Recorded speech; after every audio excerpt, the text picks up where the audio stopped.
merci à celles et ceux qui ont pu se joindre à nous pour ce webinaire sur la question de l'accès à la culture dans la prévention et la lutte contre la pauvreté pour la jeunesse en milieu rural. On va laisser Monsieur Pélisson introduire. Ensuite, ce sera Jean-Pierre Beson-Vaille qui nous fera un petit propos introductif.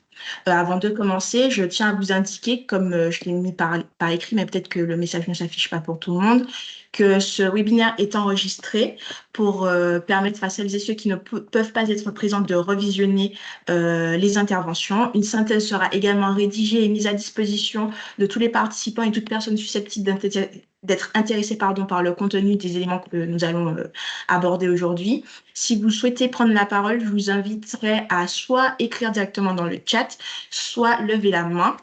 On privilégiera les prises de parole à la fin des interventions pour éviter toute interruption et permettre aux intervenants de garder le fil de leurs propos. Si jamais vous avez des problèmes techniques, n'hésitez pas à le dire également dans le chat. Voilà, je veillerai au bon déroulé de ce webinaire. Et voilà, donc je laisse la parole à Monsieur Éric Pélisson pour la petite introduction. Je vous en prie, Éric.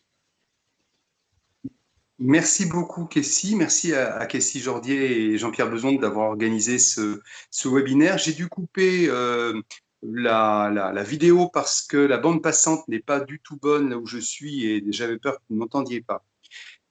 Tout est bon, Kessie, vous m'entendez bien? Parfaitement, oui, je vous remercie. Très bien. Eh bien, écoutez, bienvenue, bonjour, mesdames et messieurs, bienvenue à toutes et à tous. Merci aux intervenants de cette séquence, merci aux organisateurs, Kessie Jordier et Jean-Pierre Bezombe, de ce webinaire. Ce webinaire prend place dans une série de webinaires préparatoires à une journée organisée à Paris par la délégation interministérielle à la prévention et la lutte contre la pauvreté sur la problématique de la pauvreté en milieu rural. On le sait, la pauvreté en milieu rural est plus cachée, peut-être plus insidieuse, peut-être moins avouée, mais tout aussi importante qu'en milieu urbain. Et en particulier, ici en Occitanie, on observe que les taux de pauvreté augmentent très fort dans les anciennes zones de revitalisation rurale, qu'on appelait aujourd'hui France Ruralité, et qu'elles atteignent presque le niveau qu'on observe dans les quartiers de la politique de la ville, c'est-à-dire des niveaux supérieurs à 30%, et bien au-delà dans certains territoires. C'est donc une préoccupation depuis mon arrivée et la mobilisation de l'ensemble des acteurs sur le sujet, notamment du groupe de travail co-animé par Kessie Jordier sur la pauvreté en milieu rural. Nous avons eu la semaine dernière un premier webinaire autour de l'accès à l'enseignement supérieur et de la réussite de l'enseignement supérieur des jeunes ruraux d'origine sociale modeste, puisque, on le sait, il y a un décrochage lié à l'autocensure, aux représentations, à l'éloignement géographique, un certain nombre d'autres critères. Le replay a été mis en ligne par Kessie Jordier hier. Vous le trouverez sur mon compte LinkedIn comme sur le compte LinkedIn de Ville et Territoire. Nous aurons prochainement également un autre webinaire organisé par Aix-Marseille Université qui doit avoir lieu le 22 septembre, c'est la semaine prochaine, autour de la problématique du vieillissement et de la précarité. Et nous en aurons un autre organisé par l'autre centre de ressources en politique de la ville, Ressources et Territoires, début octobre, avec l'intervention de Nadia Opkani, qui est chercheuse à l'Université de Toulouse, sur la question de l'accès au droit en milieu rural.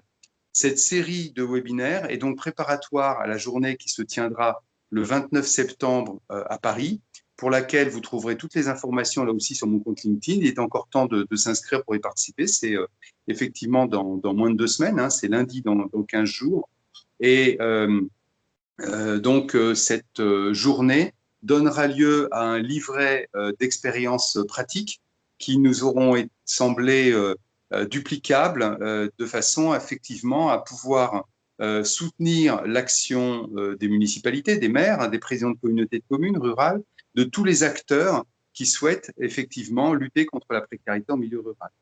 Je ne veux pas être plus long, je vous prie de m'excuser parce que j'aurai une autre visio avec la nouvelle chargée de communication de la délégation interministérielle à la fin de la séquence.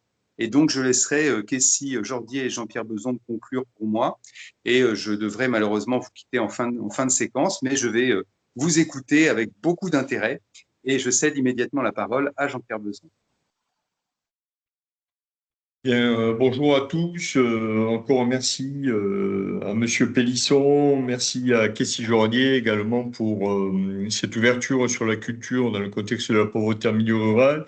Je tiens à excuser donc Michel Roussel, le directeur régional des affaires culturelles Occitanie, qui n'a pas pu intervenir et qui m'a demandé de rapporter ses propos. Alors, d'abord, rappeler que la DRAC intervient aux côtés du commissariat à la lutte contre la pauvreté en région Occitanie depuis 2021. Éric Pélisson a posé un certain nombre de jalons et de principes pour mieux aborder les problématiques de pauvreté là où nous étions principalement sur des questions d'égalité d'accès. Et il nous a permis effectivement de creuser, d'approfondir la question de la pauvreté et on l'en remercie. Dès le départ, le constat a été fait que nous étions dans une région où la ruralité avait une place importante et que la question de la pauvreté en milieu rural et du lien et du rapport à la culture était rendu difficile par justement un certain nombre de freins liés à la précarité et dont nous allons parler et que nous allons identifier aujourd'hui. Comparaison n'est pas raison. Force est de constater, Éric Pélisson l'a suggéré, que la pauvreté en milieu urbain dans les quartiers politiques de la ville dispose de modalités d'accompagnement. On a des outils là où dans la ruralité, il faut les inventer, il faut se concerter et le partenariat avec la DRET, c'est le commissariat au plan de lutte contre la pauvreté, a permis cela. En 2023, donc, une première étape a été menée en termes d'évaluation autour des expérimentations conduites depuis 2021 sur les questions de culture et de pauvreté. Ça a donné lieu à des rencontres qui ont été mises en place en milieu rural, à Lézignan-Corbière. Et suite à ces conclusions, des poursuites ont été données sur un certain nombre de projets menés en milieu rural, toujours soutenus par la DRET, la DRAC et les collectivités dans certains cas. Il se trouve qu'en 2024, le ministère de la Culture a identifié la ruralité comme une problématique saillante, d'où le lancement début 24 du printemps de la ruralité par la ministre Rachida Dati et printemps de la ruralité qui s'est suivi d'un plan culture ruralité avec 23 mesures, plan qui a pu converger vers les plans ruralité en département mis en œuvre par les préfectures dans cette même période. Il se trouve donc que nous étions sur le sujet avant l'heure, dès 2021, et à partir de 23, 24, 25, ont pu croiser ou rejoindre d'autres dispositifs nationaux impulsés en région. Voilà, donc ce webinaire va permettre de revenir sur les diverses expériences menées, évoquer des perspectives et, comme me le fait dire Michel Roussel, des perspectives permettant de mieux accompagner les techniciens, les élus, les décideurs, afin de mieux entendre et répondre aux besoins de la jeunesse rurale en matière d'accès à la culture. Voilà. Et bonne séance de travail à tous. Merci beaucoup, Jean-Pierre. Alors, en ce qui concerne le déroulé de ce webinaire, nous avons imaginé 3 séquences, c'est-à-dire un premier temps avec des témoignages sur les difficultés rencontrées par les jeunes ruraux pour accéder... Oula, je me suis trompée sur ma diapositive. Donc, c'est pas pour accéder à l'enseignement supérieur, pas du tout. Et j'en suis désolée. C'est pour accéder à tout ce qui touche à la culture. Un second temps sur une présentation de bonnes pratiques et un dernier temps sur des recommandations à formuler à destination des décideurs. Donc pour ce premier temps, décidément, j'ai vraiment un problème avec mes diapositives et j'en suis sincèrement désolée. En tout cas, les noms sont bons. Nous allons écouter à tour de rôle Monsieur Romain Tournemine pour Bouillon Cube, Madame Peggy de Villard pour Au fil des arts et ensuite Madame Laetitia Desplanques pour le collectif La Clé. Donc, Monsieur Tournemine, il me semble vous avoir vu connecté. Je vous laisse la parole et je vous laisse nous faire ressortir les éléments du projet sur lequel vous travaillez. Très bien. Bonjour à tous. Est-ce que tout le monde m'entend? C'est bon? Oui. Oui, on vous entend. Alors moi, je vais vous présenter donc un projet qu'on a mené sur notre territoire rural à Bouillon Cube, aux Cosses de la Selle et dans la vallée de la Buège, qui s'appelle Cuisinons nos racines. C'est un projet qui est né d'une rencontre avec le groupe Cévennes, qui est un projet qui mêle à la fois écriture et cuisine, et qui a pour vocation de parler de la cuisine, de quelque chose qui nous touche, et de cuisiner ensemble avec des publics comme les mineurs isolés ou tout ce qui est intergénérationnel. Les premiers ateliers qu'on a menés sur notre territoire, c'était à destination de tout public, avec notre espace de vie sociale. Et puis petit à petit, on s'est rendu compte que c'était un projet, que c'était des ateliers qui pouvaient parler à nos jeunes dans la ruralité. Du coup, de ce projet Cuisinons nos racines, on l'a décliné un petit peu avec la jeunesse de notre territoire et on a, à partir de là, décliné des partenariats, notamment avec les jeunes de la MEX Cavaillac de Ganges et du centre Louis Dufond de Salagosse, pour faire cette rencontre autour de l'alimentation et autour de qu'est-ce que c'est qui fait culture au niveau de la cuisine.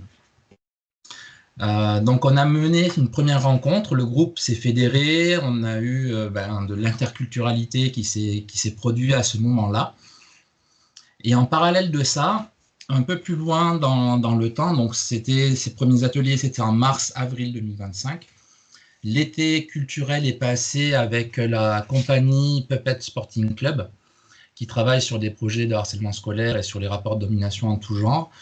Et avec cette compagnie, on a continué à filer ce lien-là autour d'une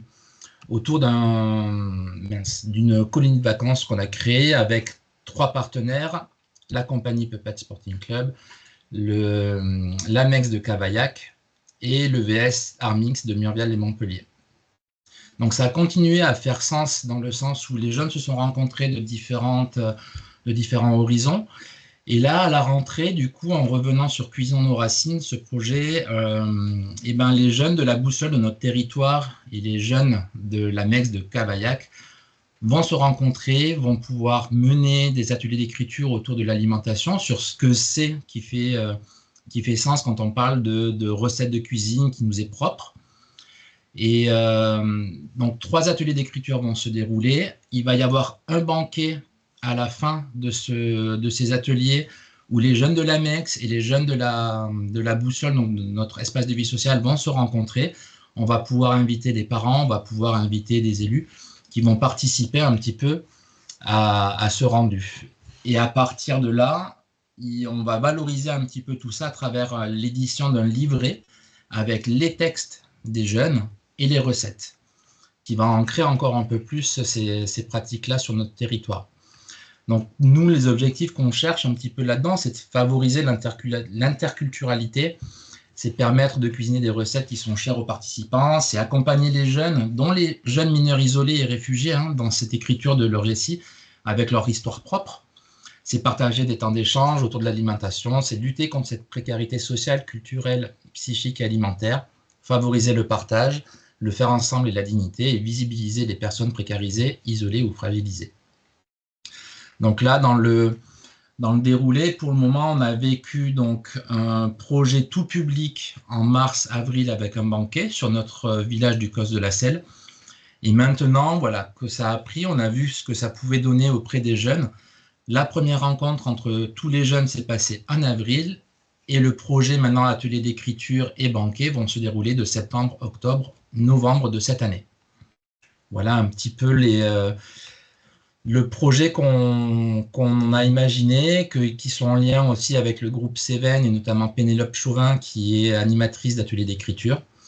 Donc pour nous, ça a développé des partenariats assez forts. Maintenant, les jeunes, à la fois de la boussole de notre territoire et les jeunes du Mas-Cavaillac se rencontrent. Ça dépasse même des fois le côté culture, puisqu'ils se voient au collège, ils ont des fois envie de se voir pendant les mercredis après-midi. Donc ça fait sens sur ce territoire-là, parce que on fait de l'interculturalité, on fait de l'échange, on valorise tous ces jeunes de l'AMEX là, par l'écrit et la rédaction de ce livret. Donc c'est un projet qui naît, qui est en train de se pérenniser et qu'on espère aboutir là d'ici novembre 2025. Voilà pour moi. Merci. Merci beaucoup pour ce retour très intéressant. Est-ce que parmi les participants, quelqu'un aurait une question? Des questions, n'hésitez pas à lever la main ou à écrire dans le chat. Je t'en prie, Jean-Pierre. Oui, moi, voilà, j'ai une petite question, mais qui est une remarque, en somme. C'est, j'imagine que ce travail-là a développé une richesse d'échange du point de vue linguistique aussi, quoi. Tout à fait. Parce que, voilà, enfin, le lien entre l'alimentation, la parole, l'oralité, l'écriture, voilà, la publication, elle n'est pas arrivée par hasard, je me doute, quoi. Non, ça c'est très pertinent ce que vous dites. Surtout chez les jeunes de l'AMEX, ils viennent la plupart d'Afrique, mais on a aussi un Arménien, on a aussi un Turc qui sont là. Pour certains, ils découvrent la France et ils sont arrivés en France il n'y a même pas un mois, donc il y a cette barrière de la langue. Et ce qu'on y retrouve là-dedans un petit peu, c'est que la cuisine, l'alimentation, et finalement aussi l'oralité, quand on se regroupe en grand cercle de parole et qu'on essaye d'échanger par des gestes, par des odeurs, par des sensations, ça aide, ça fait sens, ça fait que les jeunes se sentent un petit peu capables de parler. Et ça, c'est assez important et c'est vraiment quelque chose qu'on peut apercevoir très fortement. Et le livret vraiment vient acter, les jeunes sont capables d'eux. Et les jeunes sont capables de raconter leur histoire par la cuisine, ils sont capables de produire. Et ça, c'est assez important de visibiliser, de valoriser en fait ce parcours-là. Tout à fait. Si je peux me permettre de résumer un peu les apports de ce projet, ça joue beaucoup sur l'aide à l'intégration de ces jeunes finalement dans cette terre qui les accueille et qui découvre à bien des égards, sur les notions d'empowerment, également leur permettre de reprendre en main leurs récits, leurs histoires et les partager. Et puis ça joue également sur les sociabilités. C'est tout à fait ça, ouais. Et ça joue aussi sur ce côté, enfin, quand un jeune du Cos de la Selle parle de son plat emblématique qui est la lasagne et que les jeunes de l'AMEX ne connaissent pas encore les lasagnes parce qu'ils sont arrivés il y a peu, c'est aussi cette rencontre de culture. Pourquoi les lasagnes? Qu'est-ce que c'est? Moi, je ne peux pas le cuisiner chez moi parce que il n'y a pas les pâtes ou parce que voilà. Quand on parle de mafé, qu'est-ce que c'est? Qu'est-ce que ça veut dire? Pourquoi? Il y a aussi tout ce rapport-là qui est très, très intéressant et qui permet une rencontre différente finalement, qui permet de se dire c'est bizarre, nous, l'alimentation, elle est très cadrée, chez nous, elle l'est beaucoup moins, ou alors c'est sur d'autres événements. C'est ça aussi qui fait la valeur un petit peu de ce projet. Je t'en prie, Jean-Pierre. Oui, une petite remarque, mais c'est vrai qu'il y a un beau travail, une belle mise en regard entre identité et altérité, hein, où l'identité des uns devient l'altérité pour l'autre, et l'effet de miroir est intéressant, ou de réciprocité plutôt est intéressant, et ça renvoie aussi à ce que vous avez dit tout à l'heure, la question de la dignité des personnes qui est propre aux droits culturels et aux droits fondamentaux. Merci. Merci beaucoup. Peut-être des questions? Madame Armentier, excusez-moi. Oui, Oui, bonjour. Je suis la collègue de Romain, co-directrice de l'association Bouillon Cube. Je me permets juste de préciser aussi que, pareil, dans ces histoires d'échange, c'est des trucs tout bêtes, mais je trouve que c'est intéressant. En fait, par exemple, les MEX, elles sont munies de... Parce qu'en fait, on a des vrais problèmes de mobilité, hein. Je reprends la question, hein, de ce premier temps, qui est quelles sont les difficultés rencontrées par les jeunes ruraux.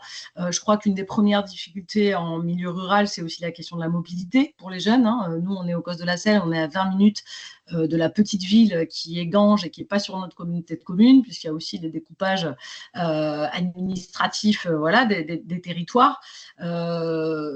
Et pareil pour aller, on va dire, sur la ville principale qui est Saint-Mathieu de Tréviers, qui est le centre un peu de notre intercommunalité.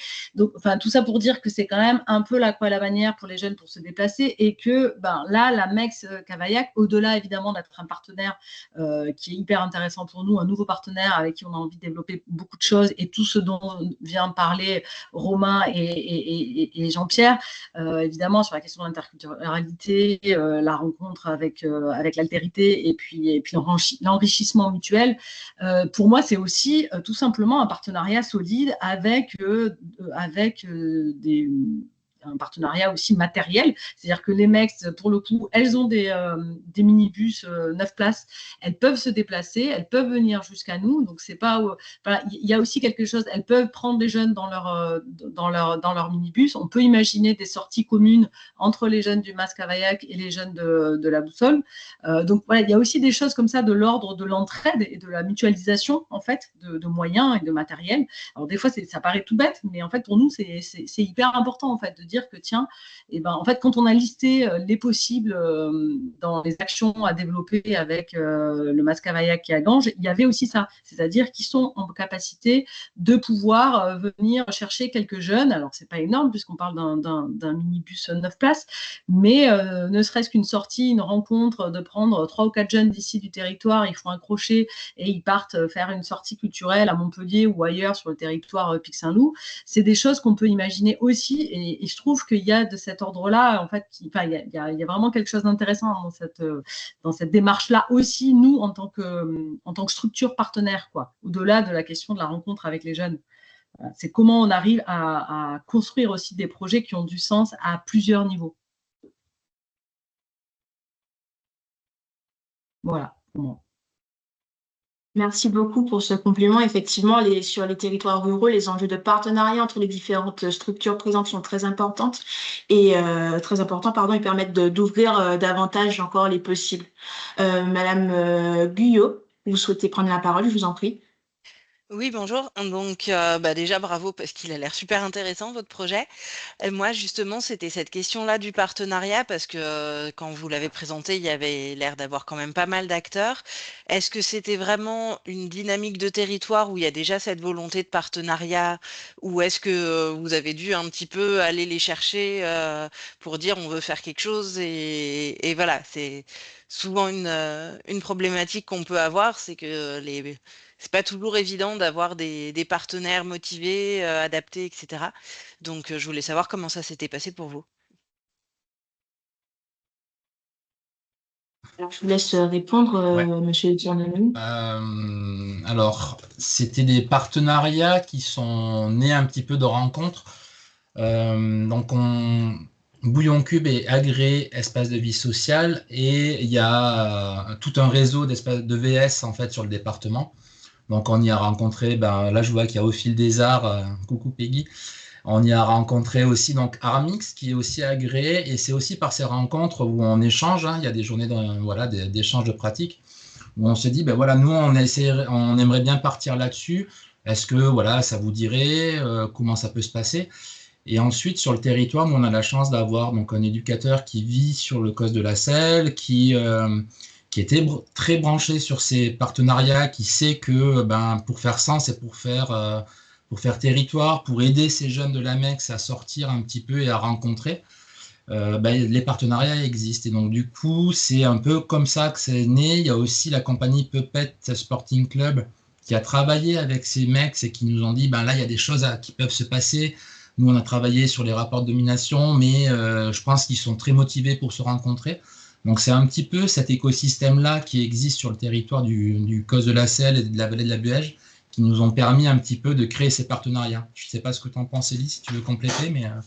Oui, et peut-être juste avec la particularité que nous, on est sur un territoire, comme je le disais rapidement tout à l'heure, dans une communauté de communes et Ganges, donc avec notamment ce partenaire Mascavaillac, qui est sur une autre communauté de communes, mais par contre qui est sur notre bassin de vie. C'est-à-dire que les collégiens, collégiennes qui participent au projet Cuisinons nos racines vont au collège à Ganges. Donc, ils sont en lien direct avec ces jeunes du Mascavaillac. Donc, en fait, on voit bien qu'évidemment, ça dépasse les frontières administratives, ça dépasse nos pensées territoriales.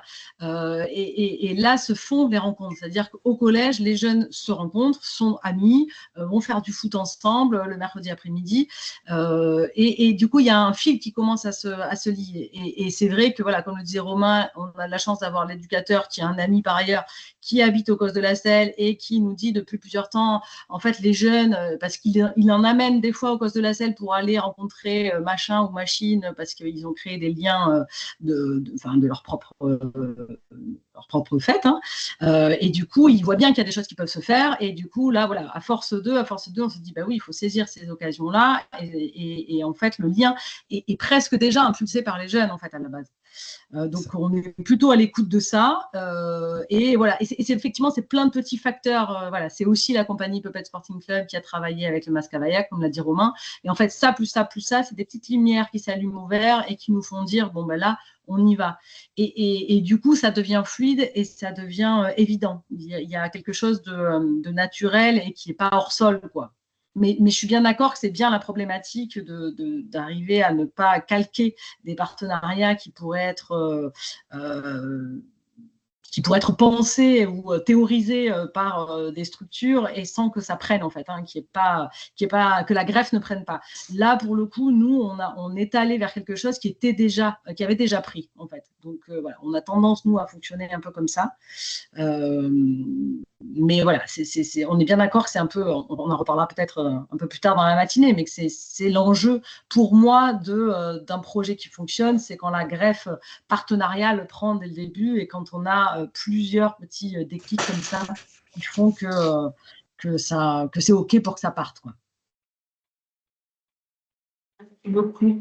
S'il n'y a pas d'autres questions, on va passer au second témoignage, pardon. Madame Peggy de Villard pour Au fil des arts. Donc, Au fil des arts est un EVS qui se trouve sur la communauté de communes du Minervois, pardon, Claroux. Donc, je vous en prie. Excusez-moi, Kessie, un EVS, c'est un espace de vie sociale. Tout à fait. Une MEX, c'est une maison d'enfants à caractère social qui est sous la tutelle du département, qui est accompagnée dans le cadre de l'aide sociale à l'enfance. Ouais, si on ne décline pas les acronymes, il y en a certains qui risquent de ne pas comprendre. Désolé. Bien sûr, tu as tout à fait raison, Jean-Pierre. Merci. Madame de Villard. Bonjour, du coup, je suis avec Laurette Cornujol, qui est administratrice au fil des arts et qui est un peu plus en charge justement avec le côté parentalité, dont je vais vous parler aussi là. Donc, un espace de vie sociale, c'est pour créer du lien social. Et notre espace de vie sociale a la particularité de n'agir que par la culture. Donc, la culture est un moyen, un prétexte pour relier les gens. Et voilà. Et du coup, notre principale problématique, donc on est à Prémian, donc c'est au bord du Tarn, et on est vraiment dans une zone assez noire de l'Hérault au niveau économique, social, voilà, un peu toutes les plus grandes problématiques des territoires ruraux, on les a chez nous, et on est en plus très loin de tout. On a 1 heure de la moindre ville moyenne comme Mazamet, Bédarieux, ou 1 heure de Béziers, voilà, donc on a des accès, on n'a pas de train, on a très peu de bus. Et les principales difficultés, je reprends le titre, que rencontrent les jeunes ruraux chez nous pour accéder à la culture, ça va être en premier déjà l'accès financier. Donc, en fait, je vais pas rentrer dans des actions trop précises, je vais essayer de parler plutôt du fonctionnement général, de comment on essaie d'amener les jeunes à la culture. Et si vous voulez plus de détails sur les actions, je rentrerai dans un peu plus de détails. Donc, on est espace de vie sociale depuis 2019. Et dans ce cadre-là, donc, on veut vraiment créer du lien social. Et notre slogan, c'est la culture pour tous. Donc, à travers ça, on a identifié comme difficulté, la première difficulté économique. Donc, en fait, ça veut dire qu'on monte des dossiers de subvention, de recherche, on fait des appels à projets pour toutes nos actions culturelles pour les jeunes, parce que si on fait des actions payantes, déjà, c'est le premier frein, il n'y a personne qui peut venir. Le deuxième frein, comme l'a dit Élise, c'est le déplacement. Donc, on a 3 bus par jour. Donc, en fait, toutes nos actions, on les cale sur les horaires de bus. Donc, on démarre au premier bus, on finit au dernier bus, pour permettre l'accès au moins par les bus. On propose du covoiturage aussi. Les autres freins, ça va plus être dans les inhibitions personnelles, le manque d'habitudes culturelles en fait, des gens ici, parce qu'on est le seul salle de spectacle. Il n'y a pas de théâtre, il y a un cinéma qui a une programmation assez commerciale. Donc la culture grand public, on l'a un petit peu avec le cinéma, mais c'est vraiment tout ce qui est proposé pour les jeunes. Donc nous, on essaie de chercher des actions qui les intéressent. Donc l'espace de vie sociale, le principe, c'est on part des habitants. C'est eux qui sont un peu à l'initiative des projets. Donc les ados, c'est des demandes qu'on recueille. Donc soit par les ados, soit par les parents. Mais donc c'est pour ça que par exemple pour les ados, on monte des projets audiovisuels. Donc on fait le dispositif passeur d'images depuis 2019. Donc ça, c'est les jeunes qui sont demandeurs. Donc on monte ces ateliers pour eux. Et là, récemment, on a également dans le graphe. Donc on a monté des ateliers graphes. Et donc ça, c'est pour les ados. Et avant l'adolescence, c'est grâce à l'espace de vie sociale qui nous a aussi apporté une légitimité de ce point de vue-là, c'est d'aborder la culture via la parentalité. Donc là, c'est pareil, on a un collectif de parents qui s'est constitué, qu'on accompagne à monter des actions culturelles. Donc c'est essentiellement des ateliers parents-enfants. Donc la culture, ça va être plutôt des arts du cirque, de la magie, de la danse, du chant. Voilà, donc c'est une approche et parents et enfants. Donc déjà, les parents aussi, ça les amène à la culture, parce qu'ils le font pour l'enfant, mais ils n'iraient pas forcément pour eux. Donc c'est aussi un moyen d'accès pour les parents, toujours à travers ce lien social qui fait qu'on essaie de faire des conditions où ils puissent se rencontrer entre enfants, entre parents, entre familles. Et donc, c'est les sortir les enfants dès tout petits aussi d'un entre-soi, parce qu'ici, on ne se mélange pas beaucoup. Il y a un peu des clivages qu'on a du mal à casser. Donc ça, c'est un peu des moyens de sortir de l'entre-soi, de rencontrer des professionnels de la culture, ce qui est rarissime, même s'il y a plein de gens qui travaillent dans la culture. Et de découvrir, je sais que par exemple sur les ateliers vidéo, il y a beaucoup de jeunes qui étaient en errance scolaire, qui étaient en limite du décrochage, et ça a ouvert beaucoup d'ouvertures professionnelles. Il y en a chaque année qui partent au lycée cinéma de Pézenas notamment, suite aux ateliers vidéo. Donc ça ouvre aussi d'autres perspectives de se dire il n'y a pas que les métiers qu'on voit chez nous, il y a d'autres aussi choses qui existent ailleurs. Donc ça, c'est un énorme, en tout cas pour les ados, c'est vraiment une grande ouverture, ces ateliers. Les derniers difficultés, il y a aussi le manque d'équipement. Je disais, voilà, on est une des rares salles où on peut faire des choses. Donc, il ne se passe pas grand-chose. Donc, il y a très, très peu de propositions. Et le manque de partenariat. Donc, comme vous disiez juste avant, voilà, la base, le socle, c'est quand même d'arriver à monter ces projets en partenariat, parce que nous, on est une petite structure, on a 1,5 ETP de salaire, de salariés, on a quelques bénévoles, mais vraiment, on ne peut pas maintenir une grande activité avec juste ce pôle humain. Donc, on a besoin de réseaux, de partenaires et aussi de s'entraider les uns les autres pour monter toutes ces actions. Et voilà un peu les difficultés que les jeunes peuvent rencontrer pour accéder à la culture. Donc nous, nos façons de faire, c'est beaucoup de se baser sur le partenariat. Et donc, on monte beaucoup, beaucoup de projets. Et une des difficultés que nous, on rencontre pour les projets que je voulais signaler, c'est que souvent, j'ai l'impression que c'est des projets de ville qui sont déclinés sur des territoires ruraux et qu'on a toujours beaucoup de difficultés à rentrer dans toutes les cases de ces projets. Je cite par exemple Passeur d'images, qui est un super projet qu'on essaie de faire tous les ans, mais qui est vraiment très difficile parce qu'il demande d'être tripartite. Une structure culturelle, une structure en lien avec la jeunesse et une structure de diffusion. Et souvent, nous sommes les 3 structures. On a beaucoup de problèmes à monter des partenariats. Avec la communauté de communes, par exemple, à chaque fois, c'est compliqué. On n'a pas du tout les mêmes objectifs ni les mêmes intentions. Et en fait, on se heurte à beaucoup de difficultés pour arriver à créer des partenariats. Alors, il y a des super projets, justement, comme l'AMI, où on nous laisse une grande liberté d'expérimentation. Et justement, on a pu, grâce à ça, expérimenter des nouveaux territoires, des nouveaux partenaires, laisser les artistes vraiment co-construire avec nous les actions, imaginer vraiment des choses qui sortent un peu des clous, donc pour toucher des publics qui ne viennent pas habituellement dans les manifestations, parce qu'il y a beaucoup de réticences culturelles pour plein de gens, peut-être des problématiques psychosociales aussi qui font c'est pas facile de sortir avec du monde, d'aller vers la culture qui est jugée comme intellectuelle pour beaucoup. Donc voilà. Donc ça, c'est un peu le maelstrom dans lequel on nage pour monter ça, mais du coup, les actions qu'on monte rencontrent beaucoup de succès, parce que déjà, c'est une ouverture vers des choses qui n'existent pas ici et qui viennent vraiment de demandes d'habitants qu'on construit avec eux. Est-ce que j'ai fait le tour? Je crois. Voilà, en gros, donc notre but, c'est de valoriser aussi tout ce qui se fait. Donc, par exemple, quand les jeunes ils font des films, ben, on diffuse leurs films le plus possible. On a un petit ciné-club, on fait des séances en plein air, donc on diffuse le plus possible. Quand ils font leur graphe, on fait une inauguration avec les élus, tout ça, quoi. Vraiment, on essaie que tout ce qui est entrepris par les jeunes ou leur famille dans ces activités culturelles, voilà, ce ne soit pas de la consommation, quoi. Qu'il y ait une participation, une valorisation, et qui s'attribue, voilà, en leur laissant la liberté d'expression.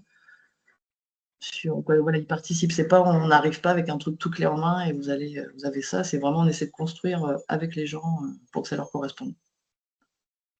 Voilà. Pour nous. Merci beaucoup. Donc, si je peux me permettre de résumer, vous êtes beaucoup sur vous peinez à faire du partenariat, pour autant vous arrivez à mobiliser les habitants parce que vous construisez des projets avec et pour eux. Voilà, alors on arrive quand même à avoir des partenariats, heureusement. On a beaucoup de partenaires, mais les partenaires politiques, par exemple, on a beaucoup de mal.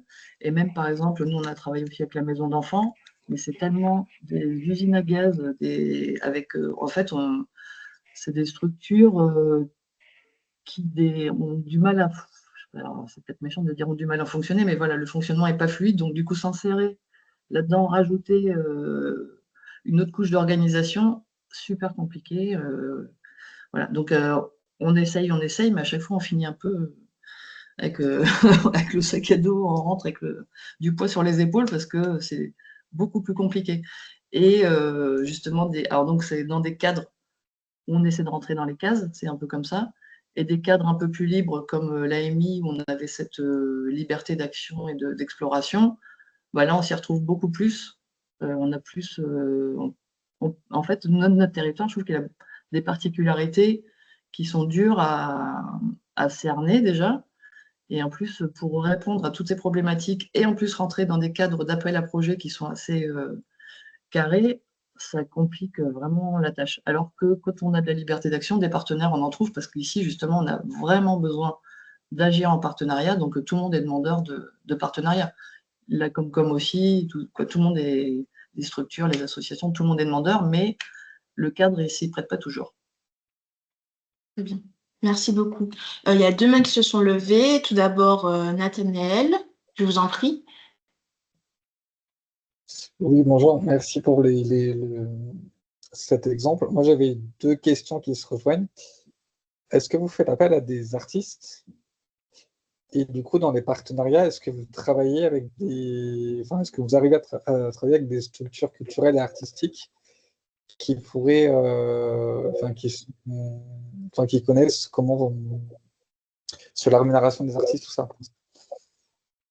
J'ai un mauvais son, j'ai pas entendu toute la question, pardon. Donc, nous, on travaille avec des artistes professionnels, beaucoup. Par exemple, dans tout ce qui est financé par la DRAC, par exemple, c'est condition sine qua non, c'est de travailler avec des professionnels. Et de toute façon, on est un centre culturel artistique. On essaie de toute façon de valoriser une culture professionnelle et une démarche professionnelle. Mais j'ai peut-être pas entendu toute la question. C'était ma première question. La deuxième, c'était est-ce que vous travaillez avec en partenariat avec des structures artistiques autres? Parce que nous, sur notre territoire, par exemple, quand on travaille avec d'autres structures, elles ne sont pas forcément connaisseuses de la rémunération des artistes. Donc, du coup, c'était ma question. Est-ce que vous arrivez à travailler avec des structures artistiques autres?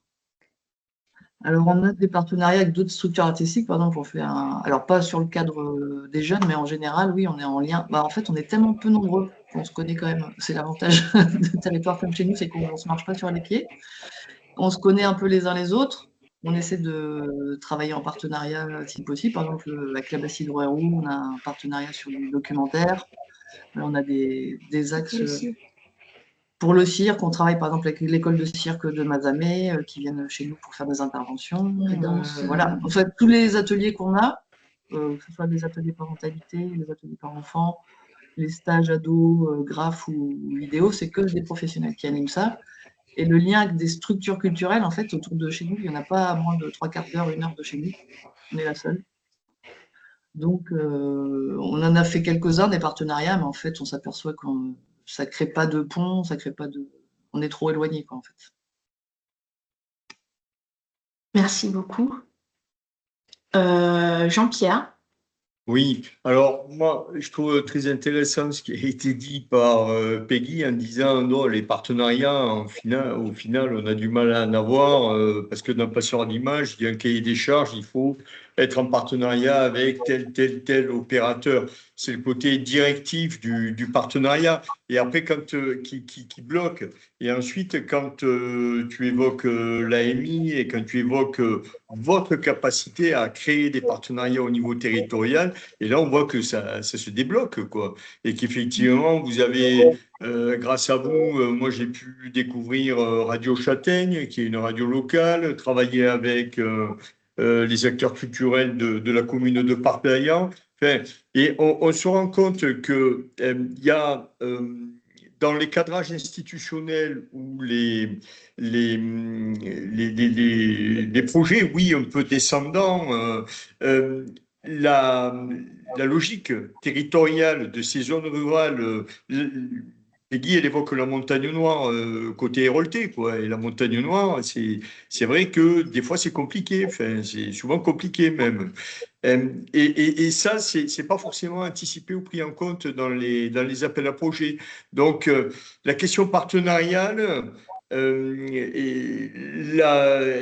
évoqué, l'AMI a permis de... Alors l'AMI, c'est l'appel à manifestation d'intérêt qui mobilise des crédits de la DRETS sur les fameuses expérimentations dont je parlais tout à l'heure et que grâce au soutien de la DRETS et du commissariat au plan de lutte contre la pauvreté, on a pu mettre en place.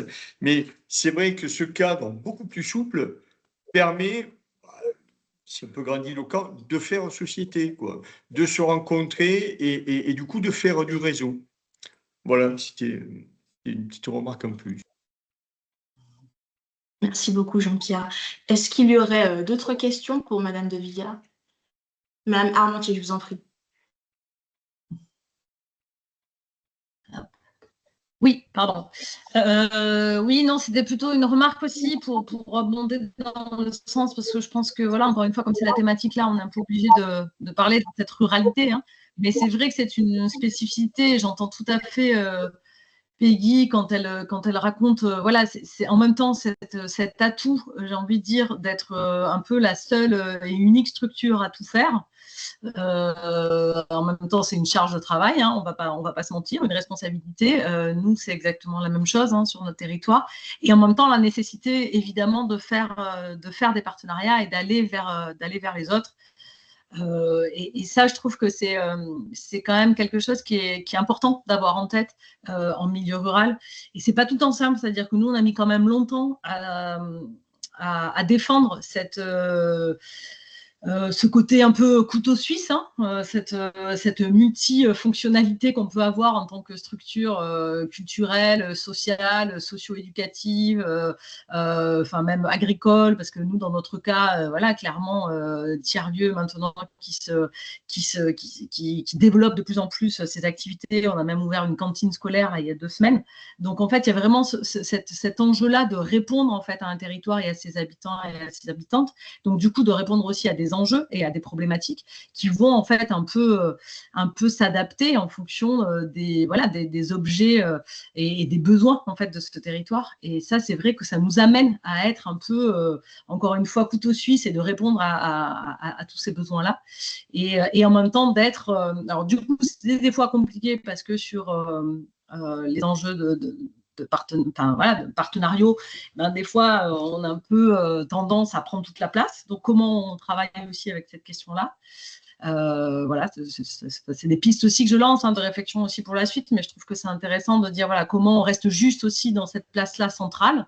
Et en même temps, voilà, de répondre réellement à ces territoires et petit à petit où on s'installe, parce que voilà, vous comme nous, ça fait des années qu'on est installé sur un territoire, et bien forcément, on ne peut pas fermer les yeux sur la nécessité d'aller vers telle action, alors tout en restant avec notre ADN culturel, parce qu'on vient de là, comme vous, mais voilà, comment on arrive à développer des nouveaux partenariats et peut-être pour répondre à ce que tu disais aussi, Nathanaël, des fois aussi d'aller vers des partenariats qui ne sont pas effectivement dans les mêmes consciences, dans les mêmes sensibilité et appétence culturelle comme on l'entend, donc peut-être pas avec les mêmes réalités effectivement de rémunération des artistes, pas avec les mêmes budgets, pas avec les mêmes manières de faire. Donc les partenariats vont passer aussi par construire ça, c'est-à-dire effectivement ça passe par de la pédagogie, par de l'explication de effectivement voilà, est-ce qu'on est dans les clous de la rémunération pour tel projet, est-ce que nous en tant que chef de file on a une possibilité de porter budgétairement le projet et les partenaires vont venir plutôt sur la mutualisation par la mise en commun de biens, de matériel, de mise à disposition de salles, de minibus, comme je le disais tout à l'heure. Enfin voilà, et du coup de nous porter, ou en tout cas d'être dans une question, en tout cas sur la question de la rémunération et du budget, d'être plutôt nous en tant que structure chef de file. Merci beaucoup, Jean-Pierre, et ensuite on passera à la dernière intervention pour ce temps 1. Oui, mais je voulais simplement dire qu'effectivement, développer la culture en ruralité, c'est très différent souvent de ce qu'on rencontre en milieu urbain, même si en milieu urbain, il y en a certains qui partagent ce modèle-là. Mais le côté indispensable, couteau suisse évoqué là, il me semble évident. Le travail qui se fait par un opérateur culturel en milieu rural, tel que Peggy le décrit, c'est le projet culturel de territoire. C'est-à-dire qu'on réunit la société civile, on réunit les autres associations, on réunit les forces vives et on essaie d'avoir les élus aussi. Mais on n'a pas toujours les élus. Il y a une table ronde, enfin un temps de la table ronde, pardon, qui est dédié aux élus tout à l'heure. On voit que quand on a des élus visionnaires volontaires, ça marche. Mais sinon, il faut trouver soi-même les solutions et pas hésiter à être des fois dans le socio-culturel, des fois dans le socio-éducatif, tout en gardant l'objectif d'une culture qui fait intervenir des professionnels et qui garantit un niveau de qualité artistique. Merci beaucoup. Merci beaucoup pour vos compléments. Merci beaucoup, Madame de Villard, pour votre intervention. Est-ce que Madame Desplanques est présente? Alors oui, voilà, je vous laisse la parole. Donc, Madame Laetitia Desplanques pour le collectif La Clé qui se trouve en Pyrénées-Orientales. Oui. Je vous en prie. Merci, Kessie. Alors, juste une petite précision. Je suis chargée de projet et non pas présidente de la société. Chargée de projet et globale, en particulier sur l'éducation artistique et culturelle, et de la programmation aussi sur le collectif La Clé. Donc, notre projet spécifique s'inscrit dans le pilier 1 du plan de lutte contre la pauvreté, c'est-à-dire lutte contre les inégalités à la racine. Et il s'intitule Zigzag, confluence des arts et de la culture. Donc, notre projet vise à développer la présence artistique sur notre territoire auprès des populations éloignées de l'offre culturelle, que ce soit géographiquement, économiquement ou socialement. L'idée, c'est vraiment de créer des synergies avec les partenaires locaux. Et ça, depuis 2022, c'est une expérimentation en Conflans afin de structurer et développer l'offre culturelle, en particulier auprès du jeune public. La clé, c'est un tiers-lieu éco-culturel donc à Villefranche de Conflans, dans les Pyrénées-Orientales. Donc, notre objectif est de favoriser la création et la diffusion artistique dans une zone qui est très peu couverte, voire pauvre en équipement culturel. Donc, on réunit plusieurs structures, puisque c'est un collectif d'artistes locaux ou de structures culturelles, dont 3 compagnies créatrices spécifiques auprès du jeune public, dont une compagnie qui est membre de la plateforme Jeune Public Occitanie et qui travaille en particulier sur l'éducation artistique et culturelle. C'est vraiment une question qui est au cœur de notre projet. Donc, pour nous, les enjeux ruraux sont prégnants parce qu'il y a une répartition inégale des infrastructures de services, que ce soit pour le loisir, la culture, le sport, ou des problématiques aussi de l'accès aux soins, au numérique et aux modes de garde. Donc, c'est vrai que la population a tendance à s'isoler et à se précariser. Donc, on a fait le choix de s'inscrire sur l'ensemble du territoire de la communauté de communes. C'est 45 communes et on est le territoire le plus pauvre des Pyrénées-Orientales. C'est important pour nous de le préciser. Donc, pour atteindre nos objectifs et encourager l'accès à la culture pour tous dès le plus jeune âge, on s'appuie sur un réseau d'acteurs qui agissent au quotidien avec les populations. On s'adresse aux centres d'accueil pour demandeurs d'asile, aux maisons sociales de proximité, à la MLJ, au PAEJ, donc mission locale jeune, et PAEJ, c'est une association qui fait de l'écoute auprès de la jeunesse. Mais cela dit, on travaille quand même pas mal avec les écoles qui sont des lieux quand même privilégiés pour aller vers les populations les plus fragiles et particulièrement dès le plus jeune âge. On a un fort partenariat avec la Ligue de l'enseignement depuis 4 ans, ce qui nous a permis quand même de consolider le lien avec les écoles et de développer le réseau avec eux. Donc, on a 2 grands axes. Donc, c'est un programme d'éducation artistique et culturelle avec les 3 piliers, la rencontre, la pratique et l'appropriation. Donc, en milieu scolaire, mais hors milieu scolaire aussi, en partenariat avec les mairies, les centres sociaux et d'autres associations. Et on a une programmation de spectacles jeunes publics pluridisciplinaires qu'on associe le plus souvent possible à de l'éducation artistique et culturelle. On organise des séances tout public qu'on associe aussi avec une programmation scolaire. Donc, l'élément essentiel, c'est vraiment la promotion d'une société inclusive pour vraiment être au plus large possible en direction des publics. On a un public essentiellement familial. On propose aussi des stages, des ateliers, des conférences, des rencontres, des expositions, des résidences où on invite aussi les publics à rencontrer les artistes.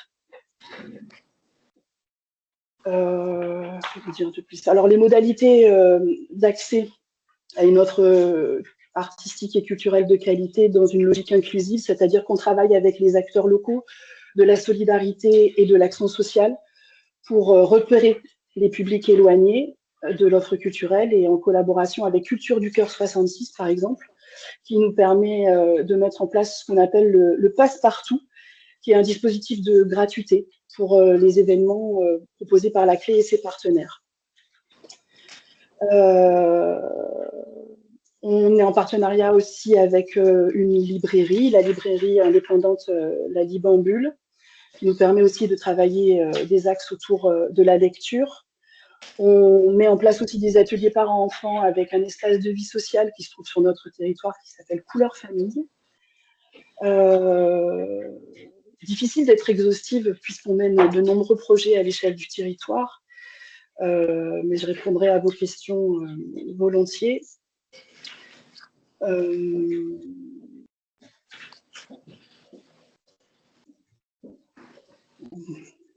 Alors, les effets constatés.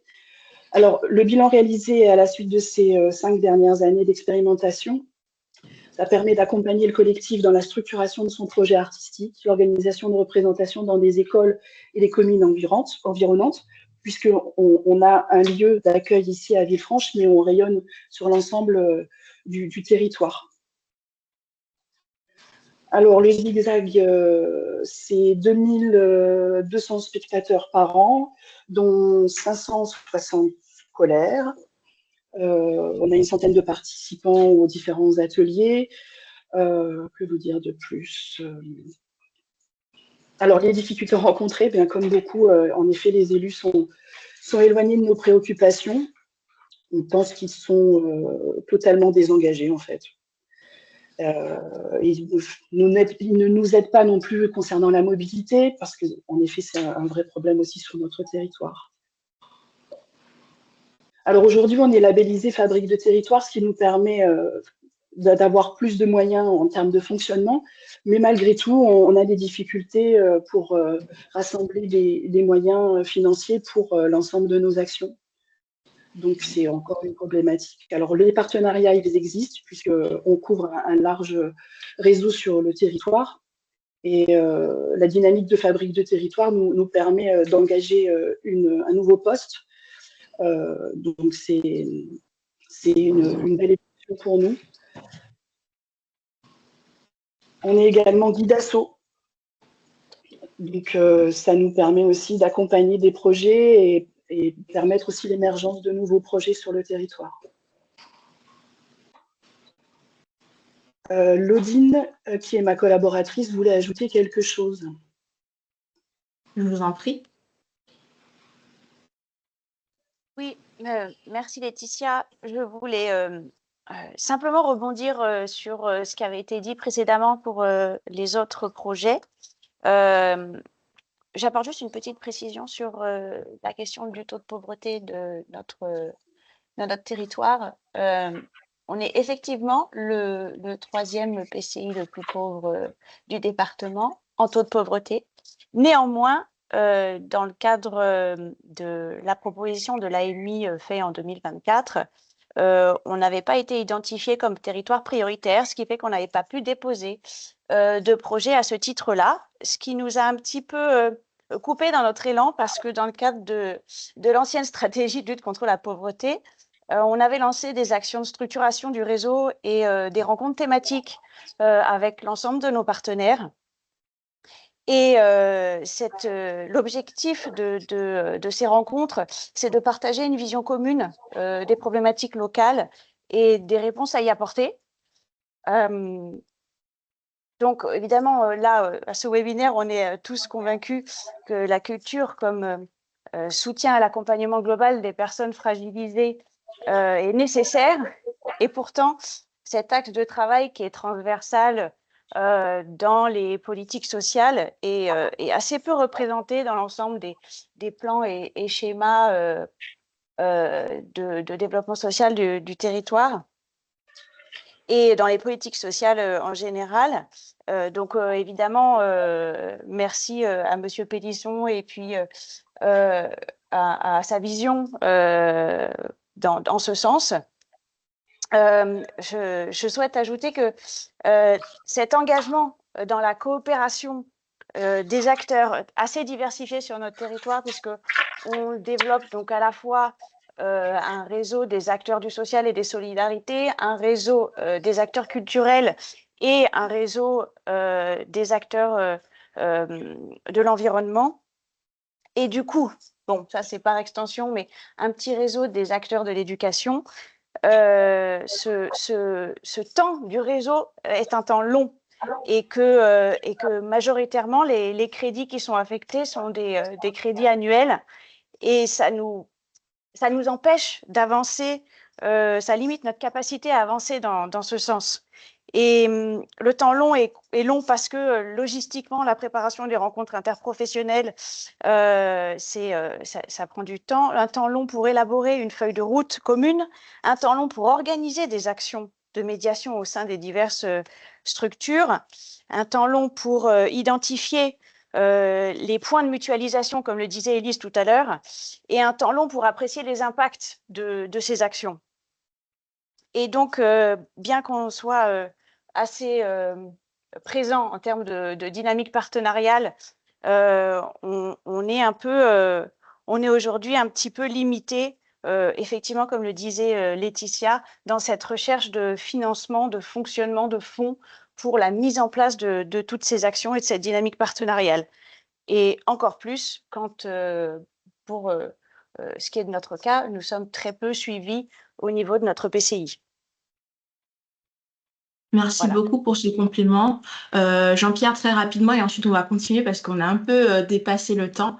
Donc je t'en prie. Oui, alors rapidement, d'abord, par rapport à ce qu'a dit Laetitia, qui est très intéressant et dont je salue le travail, puisque la clé fait un travail remarquable sur le territoire du Conflent-Canigou. La problématique scolaire est intéressante. Et je suis d'accord, et vous avez raison de l'investir, on l'investit tous. Hein, voilà. Ce qu'il y a, c'est que beaucoup d'élus ont conscience que constitutionnellement, ils sont engagés dans le droit à l'éducation et que l'école est de leur devoir. Ils oublient que constitutionnellement, ils ont un devoir vis-à-vis de la culture.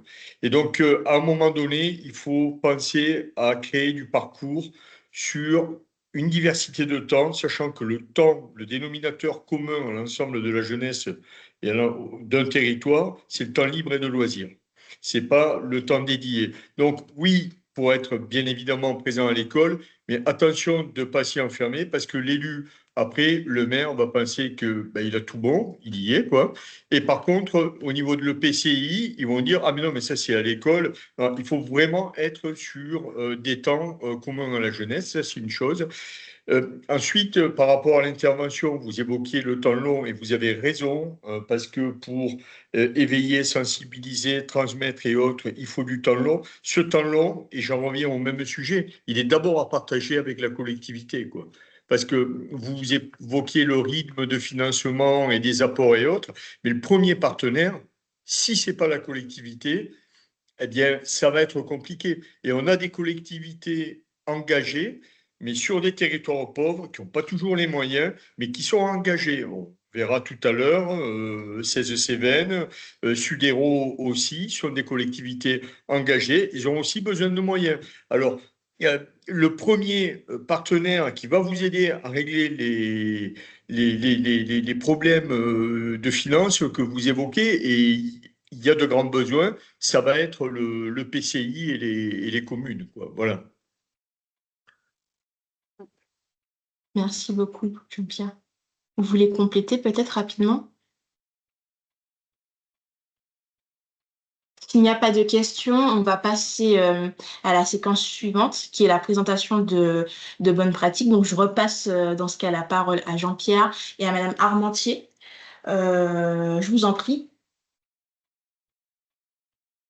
Voilà. Donc, oui, alors, et Élise, effectivement, pourra évoquer les initiatives qu'on a mises en place, Éducation nationale, jeunesse et sport, DRAC, ouvertes à d'autres services de l'État et aux collectivités intéressées pour justement sensibiliser les décideurs et faire un travail de territoire pour pouvoir organiser, créer des synergies et faire en sorte qu'il y ait par territoire une approche vraiment adaptée à la question de l'accès à la culture ou du développement des droits culturels, quoi. Voilà, alors moi, simplement, quelques petits rappels en termes de préconisation, puisque les préconisations, on a fait un guide de préconisation en 2023 suite à la rencontre qui a eu lieu à Lézignan-Corbière. On a émis un certain nombre de pistes, de conseils sur culture ruralité, pas forcément sur la jeunesse, puisque on a balayé l'ensemble des items correspondant à la question de la culture en milieu rural, notamment l'isolement ou la précarité relationnelle des personnes vieillissantes. Voilà, la jeunesse a été une des fenêtres importantes, hein, mais ça a été une des fenêtres. D'un point de vue structurel, on est arrivé à l'issue de Lézignan à croiser avec le groupe de travail pauvreté-ruralité, qui était animé en son temps par Prince Kwakanu. Aujourd'hui, c'est Kessie Jordier qui l'anime. Et on a eu un temps de rencontre à Sommières, hein, dans le cadre du groupe de travail culture-ruralité, pauvreté, où on a pu voir que, comme on le voit aujourd'hui, la problématique de la culture, elle est importante parce que la culture est un effet levier pour accéder ou s'épanouir dans une certaine forme de citoyenneté. Donc, au niveau de la mise en place d'orientation, de préconisation, de conseils, le premier, je pense, conseil, la première préconisation, c'est de se réunir autour du groupe de travail pauvreté-ruralité, quoi. Parce que c'est le laboratoire de réflexion, d'échange, et c'est là où, de manière dynamique, les choses vont se penser. Parce que si on revient sur les préconisations de 2023 faites à l'issue des rencontres de Lézignan, on va se rendre compte que depuis, d'autres expériences ont été menées, d'autres solutions ont été trouvées. Voilà. Néanmoins, je joue le jeu des préconisations. Qu'est-ce qui est remonté comme préconisation entre 21 et aujourd'hui par rapport à la jeunesse rurale? Et au sein de la jeunesse rurale, on a également une jeunesse vulnérable. Vous l'avez rappelé dans vos propos en évoquant les maisons d'enfants à caractère social ou certains dispositifs. L'importance, un des facteurs qui a été pointé, c'est la question de la mixité de la jeunesse. La mixité de la jeunesse en ruralité, on a une démographie qui est moins importante qu'en milieu urbain, et c'est difficile d'avoir des approches dédiées sur des temps dédiés pour les diverses classes d'âge ou les catégories de jeunes. Donc, il y a une sorte d'injonction, d'obligation à essayer de travailler à mixité, à rassembler les jeunes pour avoir une vision partagée et prendre bien la mesure de leurs attentes, mais les amener aussi à faire ensemble, à travailler ensemble. La question de l'éloignement des institutions et des acteurs culturels a été évoquée à plusieurs reprises.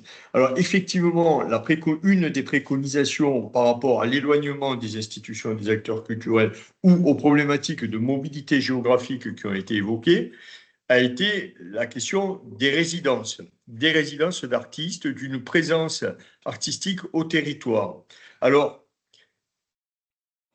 certains, à un moment donné, ont pu dire oui, mais il y a des ateliers, il y a une présence d'artistes dans les écoles parce que on a un temps d'éducation artistique et culturelle où à l'école des artistes sont présents. Alors c'est bien et c'est tant mieux, et il le faut. Sauf que une présence artistique dans les classes ne fait pas territoire nécessairement. Et quand on parle d'une présence artistique au territoire, on parle d'une présence artistique sur une certaine durée, qui va au-delà du projet mis en place dans une école. Donc, c'est une présence artistique au territoire qui va permettre de cibler, à partir d'un objectif ou d'un cahier des charges, les divers temps des jeunes, les diverses modalités d'intervention auprès de cette jeunesse du territoire, avec des fois des temps dédiés et des temps aussi qui sont des temps, et plus généralement d'ailleurs des temps qui sont des temps communs, pour faire du commun et créer du lien social et du collectif avec et pour la jeunesse du territoire. Par difficulté pointée, il y a la question d'une absence de repères sur l'intérêt de la culture. Pourquoi? Parce qu'on est dans une sorte de reproduction de représentation, comme quoi la culture, l'effet plafond de verre, la culture n'est pas pour soi, les parents pensent ça, donc les enfants vont penser la même chose, et partant, il y a cette idée, hein, cette représentation comme quoi la culture n'est pas faite pour les jeunes ruraux ou les jeunes pauvres en milieu rural. Donc il faut effectivement réussir à lever cette représentation. La seule chose qui nous permette vraiment de relever, d'écarter cette représentation-là, c'est de passer par l'expérience de la culture. Nathanaël fait ça avec des jeunes d'origine tzigane dans des quartiers en milieu urbain. Le modèle est le même, quoi, hein. Il faut, par l'expérience vécue de la pratique, réussir à lever l'interdit. Pour ce faire, et ce n'est pas un hasard si on a plusieurs de nos opérateurs qui sont des espaces de vie sociale, donc qui sont agréés CAF, c'est qu'il y a un travail très tôt qui est à faire dès la petite enfance avec les parents, le parent étant le principal tuteur de l'enfant pendant longtemps, on va dire. C'est déjà gagner les parents pour ouvrir le champ des possibles. Si les parents pensent que la culture n'est pas faite pour eux, ils penseront que pour leurs enfants, c'est la même chose.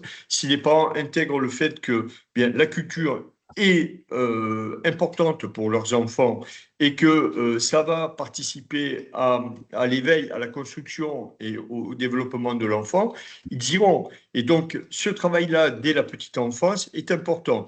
Le partenariat avec la DREETS sur les 1000 jours de l'enfant est important là aussi, quoi. Parce que, et en ruralité, que je prenne Alfred Delaneuche, une association qui intervient dans l'Hérault, ou Créatef qui intervient sur la petite enfance, ils sont nombreux à intervenir, ou Femme Dessus-Dessous, ils sont nombreux à intervenir sur la petite enfance. La petite enfance est un moyen aussi, Peggy l'a dit tout à l'heure, de lever l'interdit au niveau des parents et de responsabiliser les parents par rapport à un possible parcours culturel de l'enfant. Et évidemment, à un moment donné, ça va passer par l'école, et je rejoins les propos de Laetitia tout à l'heure qui disait oui, l'école est importante, et je le partage de ce point de vue-là. La question du manque d'ouverture vers de nouveaux horizons éducatifs liés à l'art a été pointée aussi comme un frein. Alors, pour lever là aussi ce problème, quoi, il faut effectivement multiplier les possibilités d'accès à la culture. Si je prends par exemple, alors malheureusement ils n'ont pas pu être là, la communauté de communes Sud-Hérault, il y a un véritable souhait de développer abondamment la ressource culturelle du territoire, en passant par le secteur du livre et de la lecture, en passant par du spectacle, en passant par des expériences dans le domaine des arts plastiques, de sorte qu'il y ait une forme d'immersion et d'expérimentation, comme j'ai dit précédemment, de la culture, qui fait qu'à un moment donné, le frein pourra être levé. Autre frein qui a été pointé, c'est la faible socialisation par la pratique culturelle. Et là, c'est pareil, c'est-à-dire moins il y a de ressources culturelles sur un territoire, moins les personnes vont se rencontrer autour de la culture, plus il va y avoir de freins. On pourrait dire la même chose pour le sport. Si il n'y a pas de sport sur un territoire, qu'est-ce qui fait qu'il y a une socialisation par le sport? C'est parce qu'il y a des matchs, c'est parce qu'il y a des rencontres, il y a des rencontres inter-villages ou autres, et à partir de là, il y a une socialisation par le sport. Et la question de la présence associative comme relais territorial, le terme de tiers-lieu a été évoqué, de tiers-projet sur les territoires, est importante pour ça, parce que ça va donner une visibilité, une présence territoriale qui va générer du lien social par la culture. Je pense avoir balayé la plupart des critères qui avaient été identifiés.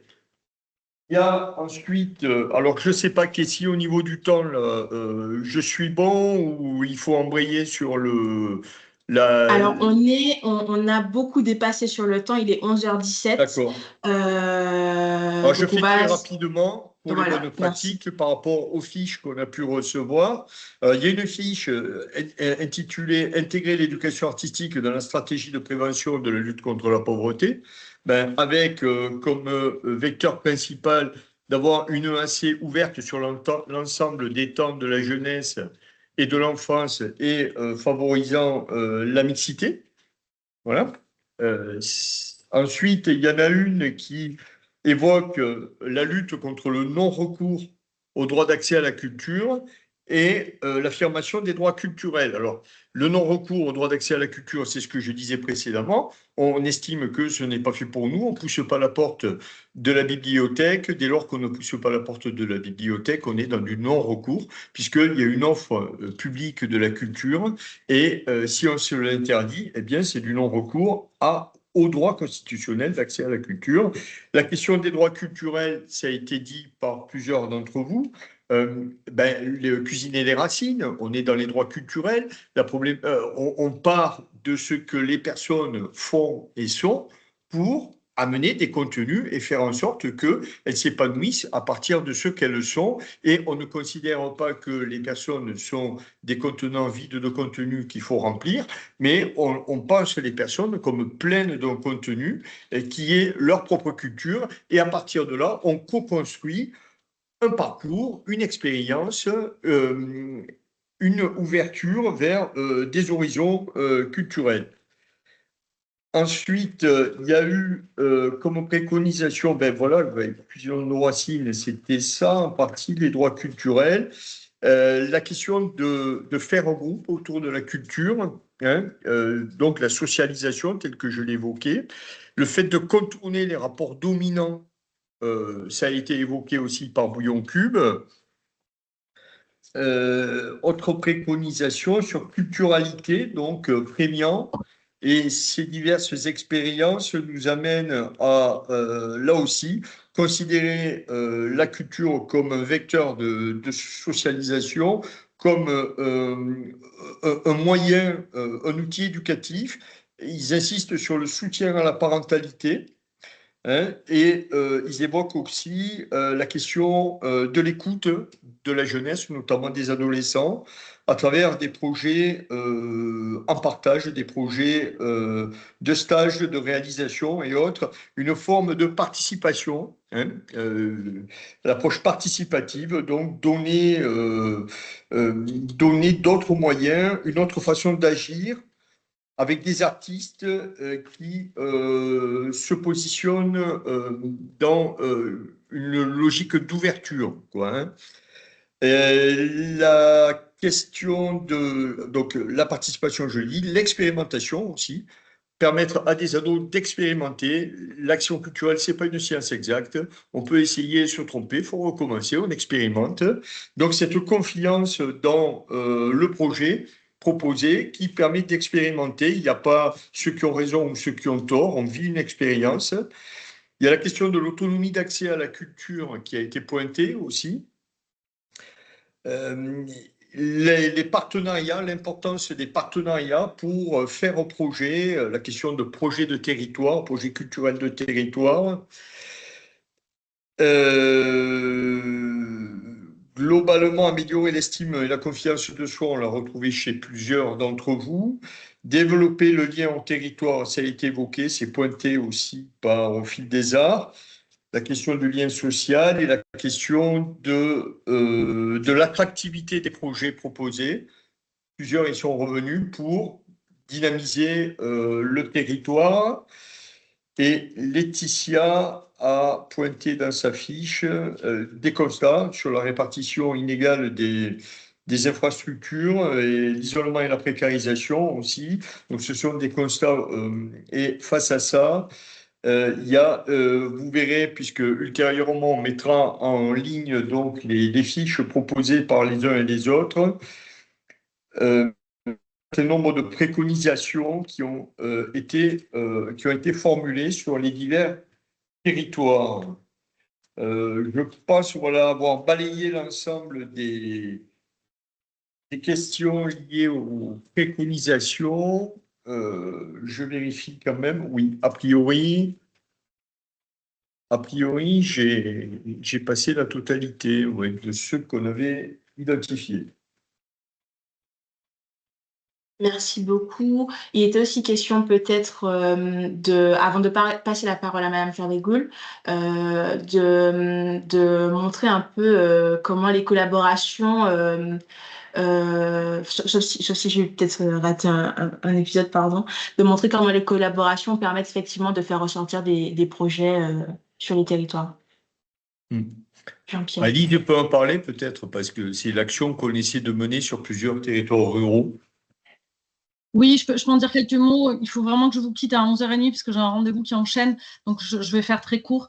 Oui, effectivement, depuis 3 ans là maintenant, on a lancé un réseau éducation artistique et culturelle au niveau du département de l'Hérault, en lien avec la DRAC, la direction départementale de l'éducation nationale, et la direction départementale de la jeunesse et des sports. L'idée, comme l'a dit Jean-Pierre, primordiale vraiment dans ce réseau-là, c'est d'arriver à faire territoire, à penser un projet dans sa globalité. Et comme l'a dit Jean-Pierre, on voit bien en fait, et là c'est la même chose sur ces dispositifs d'aide à la pauvreté, de lutte contre la pauvreté, mais on le voit dans plein d'autres thématiques et champs d'action, c'est qu'on est tous et toutes des fois un peu la tête dans le guidon, un peu dans nos plates-bandes, et on a un peu du mal, mais parce que les dispositifs forcent un peu à ça, les aides au financement forcent un peu à ça, c'est une réalité aussi, et du coup il faut arriver à déconstruire un peu ça, faire des fois marche arrière, arriver à se faire un peu violence dans nos habitudes de faire, et de se dire qu'en fait typiquement penser un projet global, ça va être aussi, si on parle plus spécifiquement de la question des financements, c'est vraiment la question des financements croisés, c'est comment on va aller chercher du financement, typiquement là sur les projets d'éducation artistique et culturelle, on fait appel à des financements de la jeunesse et sport ou de la DRAGES au niveau régional sur des lignes du Fonds de développement à la vie associative, sur du FDVA 1 et du FDVA 2, donc qui aident à la mise en place de projets innovants ou sur du fonctionnement, qui aide aussi à un financement d'actions auprès des bénévoles. Mais voilà, ça peut être une manière de tirer en fait quelques ficelles pour certains projets. On voit qu'on a aussi du financement de la part des CAF au niveau départemental, mais aussi de la MSA, qui est un partenaire, notamment en milieu rural, très important, et qui vient aider en fait sur des projets culturels. Donc c'est vraiment des endroits en fait à imaginer aussi, de penser les choses autrement en fait, et d'avoir un prisme plus ouvert sur la manière de penser nos projets. Ça, c'est vraiment pour moi la clé, surtout à l'heure actuelle, dans un moment où les financements se tendent à droite et à gauche, on voit bien, et c'est pas simple pour nous, structures culturelles, opérateurs, opératrices culturelles. Je pense qu'il faut qu'on arrive à vraiment prendre un peu de recul, continuer à penser les projets de manière en partenariat, ça c'est sûr, et d'imaginer aller chercher à certains endroits des financements qui ne sont pas forcément à la base, on n'irait pas forcément les chercher parce qu'on ne pense pas de fait que ce sont des financements qui pourraient aller vers la culture. Mais de tout ce que vient de dire là Jean-Pierre, par rapport à tout ce qui est remonté dans les fiches, on voit bien que la question culturelle, elle est quand même à plein d'endroits, notamment sur les questions des droits culturels, mais sur les questions aussi d'action.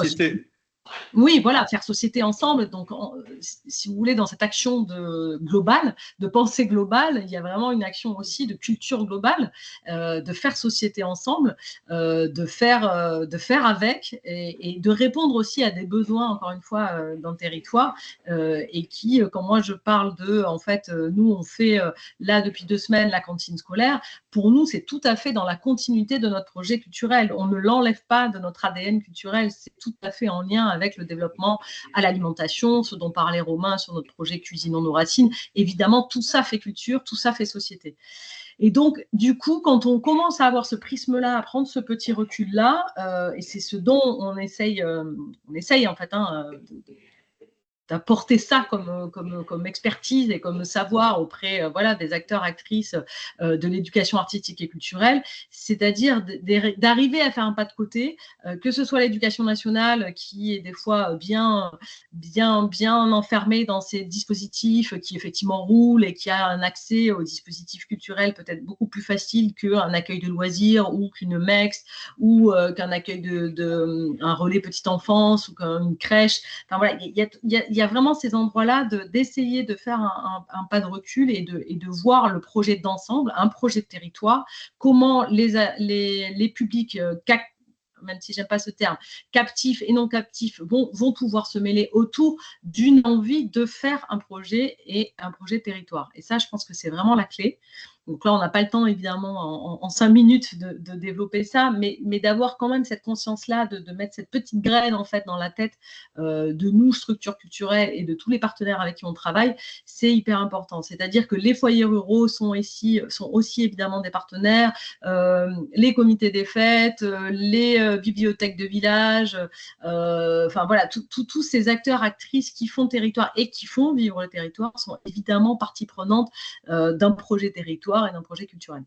Même les clubs sportifs, Élise. Bien sûr, évidemment, les clubs sportifs, les clubs de tambourin. Nous, on est partenaire avec notre club de chasse, avec le club de tambourin, avec l'association de pêche du village. En fait, quand on est, encore une fois, alors ça marche aussi différemment, mais des fois un peu pareil en milieu très urbain, hein, notamment dans les quartiers prioritaires de la ville. Mais en tout cas, en ruralité et en grande ruralité, cette force-là de pouvoir aller taper à la porte de tous les partenaires, et effectivement, tout secteur d'activité confondu, c'est vraiment une force parce qu'en fait, eux et elles vont aussi avoir potentiellement, si on revient sur la question des financements et du coup de la faisabilité d'un projet ou non à la fin, vont aussi avoir, eux, leur ficelle à tirer en fait sur des dispositifs que évidemment moi je ne connais pas parce que je ne connais rien au possible financement qu'il peut y avoir au niveau de la fédération de pêche ou de la fédération du club de tambourin. Donc en fait c'est tout ça, comment on arrive à mettre tous ces acteurs et actrices autour de la table et d'arriver à penser encore une fois un projet avec plusieurs entrées et notamment plusieurs entrées budgétaires. Merci beaucoup, Madame Armentier, pour ce compliment. Nathanaël, très rapidement, avant de laisser la parole à Madame Fabrigoul. Oui, bah pour moi, la question des financements, elle est fondamentale, même si elle ne va pas être que centrale parce qu'il y a d'autres logiques. Mais nous, ce qui nous perturbe, ce qui nous freine, effectivement, là, en ce moment, c'est les financements parce qu'on est vraiment que sur les appels à projets. Et les appels à projets, c'est sur des temporalités annuelles, sauf que, vous l'avez dit tout à l'heure à plusieurs reprises, le temps est un facteur important. Donc le temps des projets et le temps des partenariats n'est pas le temps des financements et le temps des appels à projets. Et nous, on le voit dans le territoire du Comminges, on est très actif sur la petite enfance. On bénéficiait par exemple des 1000 premiers jours, sauf que du moment qu'il n'y a plus d'appel à projets parce qu'il n'y a plus de financement derrière, bah, tout est remis en cause et on doit faire avec 3 cacahuètes. Sauf que on bénéficie aussi du FDVA, mais le FDVA, c'est pas des fonds qui sont énormes. Donc, du coup, on fait des projets avec 3 cacahuètes on essaie de les rendre dans les clous pour la rémunération des artistes, tout ça. Mais avec 3 cacahuètes, on ne fait pas des projets ambitieux. Donc, si on doit réussir à combiner tout ça, c'est ça. Voilà. Donc, la question du financement n'est pas centrale parce qu'il y a la question du désir, tout ça. Mais elle est quand même très, très importante. Merci beaucoup. Madame Fabrigoul, désormais, je vous laisse la parole sur la question des recommandations à formuler à destination des décideurs, étant donné que Madame Fabrigoul est chef de service action sociale et culturelle à la communauté de communes de Cèze-Cévennes, qui a intégré une CGEAC au sein du Pacte des solidarités. C'est un sigle qui m'échappe, donc si vous pouvez le détailler dans votre prise de parole, je vous en serai très reconnaissante. C'est à vous. Oui, bonjour à tous. Donc, vous parlez de la CGEAC comme sigle, je suppose? Oui, tout à fait. Voilà, donc c'est la Convention de généralisation de l'éducation artistique et culturelle qui est formalisée par des partenariats avec la DRAC et l'Éducation nationale et le département, en tout cas pour ce qui nous concerne. Donc, difficile d'arriver un peu à la fin parce qu'il y a beaucoup de choses qui ont été dites et je ne voudrais pas être redondante. Donc, je vais peut-être l'être, mais je vais m'efforcer de ne pas l'être. Donc, si je dois répondre à la question quelles recommandations formuler à destination des décideurs, ça va être un petit peu difficile puisque on a déjà des décideurs et des élus qui sont engagés. Donc, je vais peut-être plutôt vous partager l'expérience de ce qu'on fait et de se dire en préambule que quand il y a la volonté politique, il y a plein de choses intéressantes qui peuvent aller. Donc, je vais reprendre un peu chronologiquement l'histoire de ce service parce que je trouvais que c'était intéressant et justement sur le positionnement politique qui était indispensable pour définir une stratégie sociale et culturelle de territoire.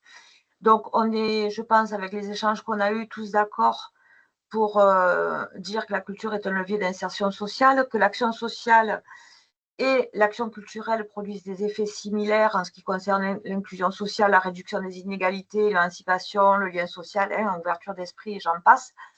Donc, en partant de ce postulat, vous allez voir le déroulement et de la création de ce service, on est vraiment sur ces enjeux-là. Donc, moi, je suis arrivée en 2016 dans donc c'est une petite communauté de communes, on est 23 communes rurales, la plus grosse compte 3000 habitants, c'est une communauté de communes de 20 000 habitants en tout. Voilà, donc au tout départ, pas de service d'action sociale à proprement parler, mais plutôt des agents avec des tâches attribuées sur l'enfant jeunesse, par exemple un agent administratif qui s'occupait des crèches et des centres de loisirs, une équipe relais emploi qui entre-temps est devenue France Service et relais emploi. Voilà, c'était des choses un petit peu gérées en direct, même par la hiérarchie, par la DGS, la directrice des services. Et puis, il y avait un service culture qui était, lui, un peu plus structuré, avec une responsable, un réseau des bibliothèques, une école de musique, des actions culturelles et quelques programmations. Voilà, donc ça fonctionnait comme ça depuis pas mal d'années. Puis, donc là, on est en... Et donc, il y avait déjà la politique de la ville, évidemment. Il y avait un contrat territoire lecture déjà signé avec la DRAC. Voilà, donc on était sur quelque chose de très light en termes de dispositifs et de contractualisation et politique publique. Puis, en 2016, c'est le moment où les CAF ont lancé les... Enfin, il y en avait déjà, mais on demandait à ce que la CNAF a demandé aux CAF, donc départementales, de formaliser des conventions territoriales globales, donc qui sont des projets sociaux de territoire, où les élus avaient la possibilité de partir sur toutes les prérogatives de la CAF ou sur certains points. Donc, ça pouvait être que l'enfant jeunesse, ça pouvait être le logement ou tout. Et donc, là, déjà, on voit que le président de la communauté de communes a dit d'entrée, on part sur tout. Tous les champs de la CAF et on part sur un projet de territoire. Donc, moi, j'ai été recrutée à ce moment-là à temps complet que pour ça. Donc, c'était vraiment une page vide, mais c'était vraiment un choix politique de positionner quelqu'un que sur ça pour aller à fond, donc sur des cours de travail, une phase de diagnostic, mise en place d'un plan d'action, etc. Forcément, dans ce diagnostic, l'axe culture est ressorti, même si on était sur une entrée sociale. Et donc, moi, j'ai senti un peu à ce moment-là que les curseurs étaient difficiles à bouger avec mes collègues qui étaient sur le service culture en se demandant qu'est-ce qu'on allait venir mettre notre nez au milieu et inversement. Enfin, les collègues qui étaient plutôt sur l'axe social se demandaient un peu le lien qu'on pouvait trouver entre ces deux domaines. Mais on parle donc il y a quand même 10 ans en arrière. Hein. Voilà, donc moi, j'arrive dans ce contexte-là. Comme je vous le disais, en charge de l'animation de cette CTG, donc cette convention. Et là, dans le cadre de ce diagnostic, on a invité tous les acteurs, tous, ceux de l'animation, du social, de la culture, les espaces de vie sociale, enfin, vraiment tout le monde. Donc, au début, on avait à peu près une 60aine de participants au niveau du diagnostic. Et ça a duré 6 mois. Quand le plan d'action a été présenté, on est allé encore chercher d'autres acteurs pour finalement se retrouver au bout de 2 ans avec 120 acteurs différents. Donc, on imagine bien qu'il y avait déjà quand même un partenariat existant, hein, ça ne s'improvise pas comme ça, mais par contre, les réseaux ne se croisaient pas. Donc, dès lors qu'on a eu ce diagnostic, on voit que les acteurs étaient là dès le départ. Après, on les a ressollicités, c'est là qu'ils sont venus plus nombreux pour l'élaboration des actions jusqu'à leur mise en œuvre. Tout ça au sein de la communauté de communes. Et ensuite, pour certaines actions, ils ont participé au suivi des actions aussi. Donc ça a été le format. Et donc, du coup, plein d'actions se sont mises en œuvre, se sont développées. Il a fallu gérer, assurer les suivis, rechercher les financements. Donc, ça a pris des proportions importantes, en tout cas à mon niveau. Et en tout cas, sur l'axe social, il a été question à un moment donné de structurer davantage, puisque plein d'actions arrivaient, qu'il fallait les gérer, que ça nécessitait aussi des embauches. Voilà, donc vous voyez toujours ce positionnement politique qui est, bien que le social comme la culture soient des compétences facultatives, on a des élus quand même là qui mouillent la chemise, en fait, qui y vont finalement en recrutant et en laissant la possibilité aux techniciens de travailler. Et puis, on a fait donc cette première CTG qui s'est terminée en 2021. À ce moment-là, la DRAC, donc avec qui on travaillait déjà pour le contrat territoire de lecture, nous a donc, vu le contexte de cette convention axe social, nous a dit qu'on était quand même bien en avant entre le positionnement du service culture et cette nouvelle convention pour essayer de travailler davantage sur le droit culturel. Et nous ont poussé voilà, à creuser cette piste-là et qu'au même moment, la chef de service partant à la retraite sur le service culture, le président a proposé aux élus communautaires de fusionner les deux services, avec toujours en arrière-plan ce postulat, donc le social et la culture étaient indissociables. Voilà. Donc, je ne sais pas si je suis très claire, il faut me faire des signes si jamais je ne suis pas. Donc, du coup, c'est comme ça qu'en 2021, il m'a été proposé d'être responsable de ce nouveau service Action sociale et culturelle. Et du coup, tous les nouveaux dispositifs ou tous ceux qui étaient existants sont coordonnés, donc par moi, puis après par délégation, j'ai des collègues qui travaillent avec moi, mais au sein de ce même service. C'est-à-dire qu'on soit sur une convention territoriale globale, CAF, on est passé de CTL vers CGEAC, DRAC, bon, éducation nationale, je ne cite pas chaque fois tout le monde, la politique de la ville, le territoire éducatif rural, tout ce qui est accès au droit au numérique, accès à l'emploi, accès à la santé. Tous ces dispositifs-là sont gérés au sein du même service avec une coordination unique, ce qui permet d'éviter le travail en silo, de mutualiser les moyens et du coup de venir chercher, comme ça a été dit juste avant moi, la complémentarité des leviers financiers. C'est-à-dire qu'en ayant connaissance de tous les leviers financiers dans les différentes thématiques, on peut aussi aller vraiment chercher d'un côté ou de l'autre pour lever des fonds. Donc ça, c'est à notre niveau et au niveau associatif, bien sûr, parce que les acteurs de terrain ont bien compris, et de toute façon, tous les financeurs le demandent, que le travail en réseau était indispensable.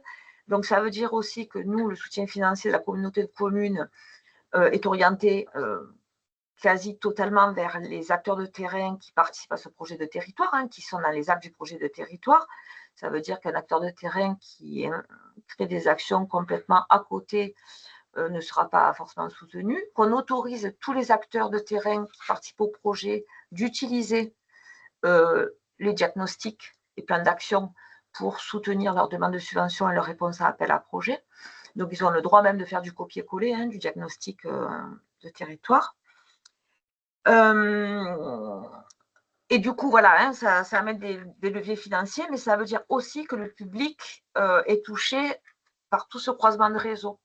Et que, comme dans les groupes de travail, c'est très mixé, ça veut dire aussi que chaque association, chaque collectivité, enfin, chaque porteur d'action peut en parler à son propre public et lequel est orienté vers les actions dont ils ont pris connaissance dans les groupes de travail. Voilà, donc pour notre fonctionnement, je pense avoir fait le tour. Donc on peut retenir le croisement des réseaux, la coordination unique, la participation des acteurs de l'élaboration et la mise en œuvre des actions. Et sur la seconde CTG, ce qui a été un peu différent, c'est qu'on n'a pas tout fait en interne. C'est-à-dire que mes collègues et moi, qui sont chargés de mission par thématique, en fait, on se déplace davantage si un réseau est déjà en place. Je prends l'exemple de l'emploi.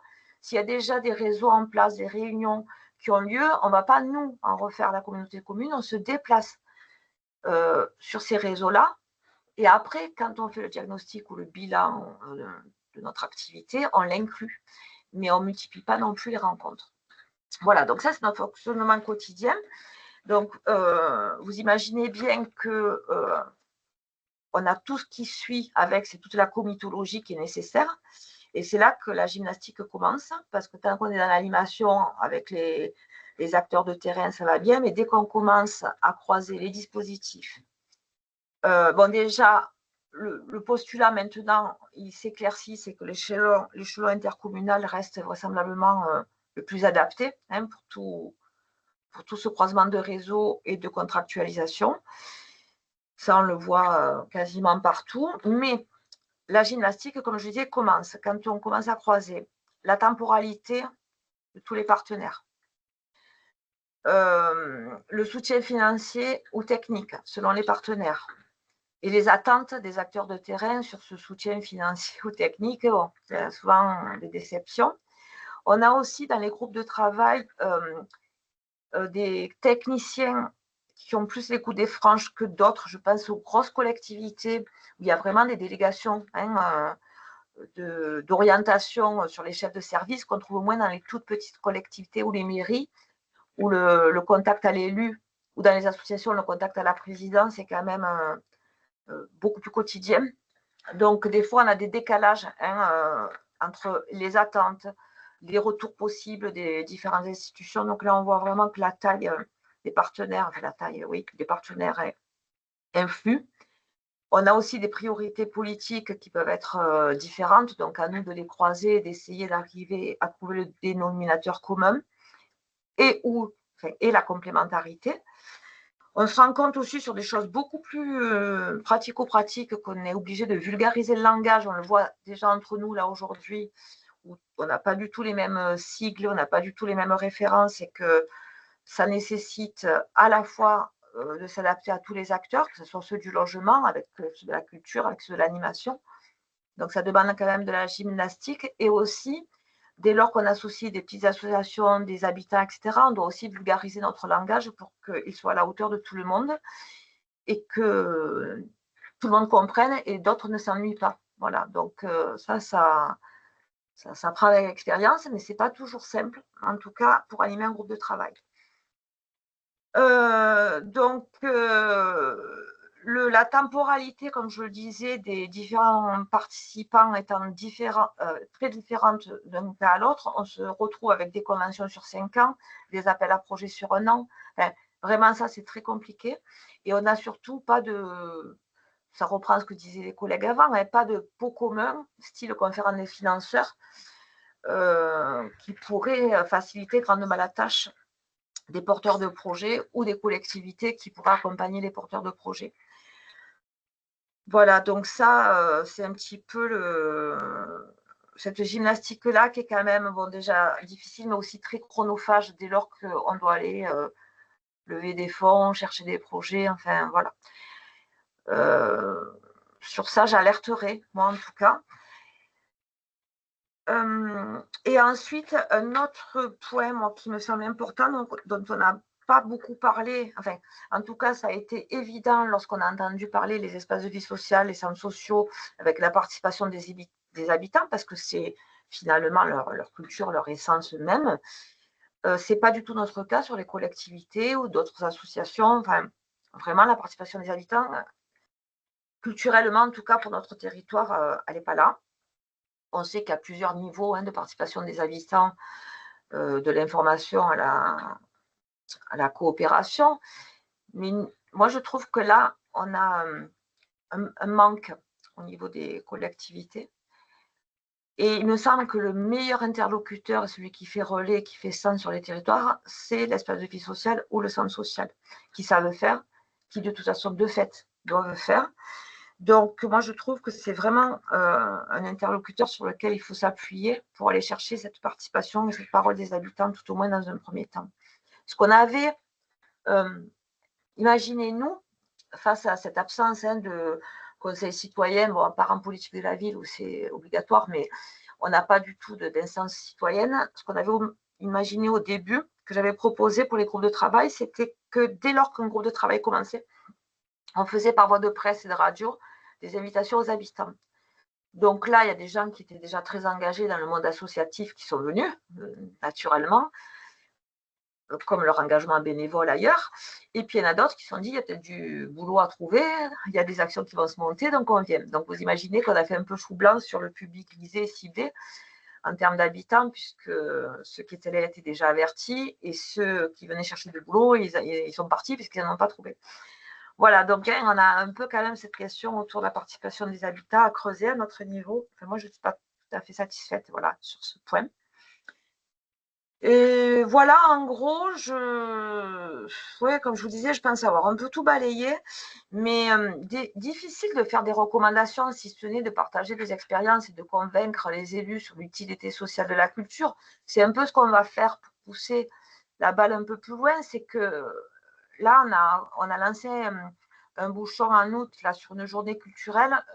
On va réitérer avec une formation, information aux élus, vraiment sur l'utilité sociale de la culture pour passer d'un projet culturel, finalement, un projet culturel de territoire à un projet, aller vers un projet de territoire culturel.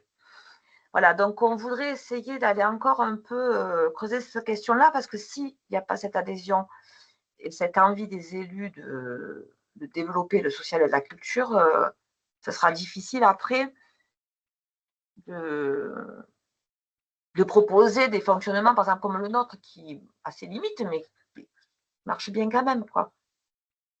Voilà, pour moi.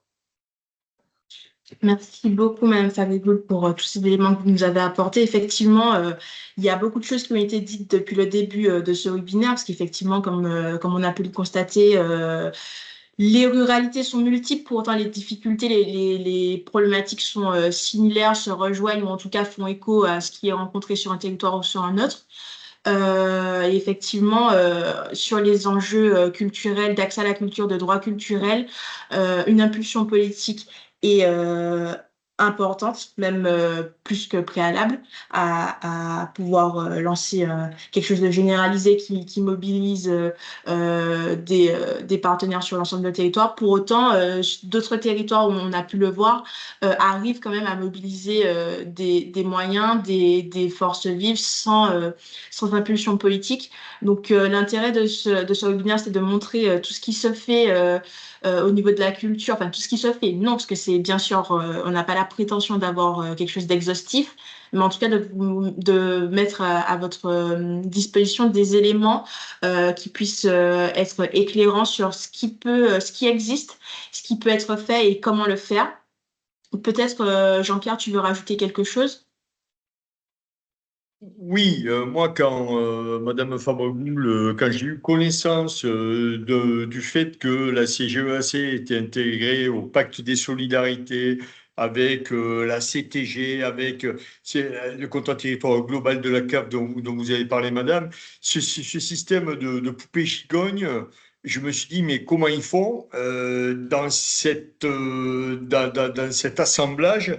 Et en même temps, j'ai compris beaucoup de choses puisque du pacte des solidarités, en gros, il y a eu une décision transversale qui a été de dire on a besoin d'une ludothèque.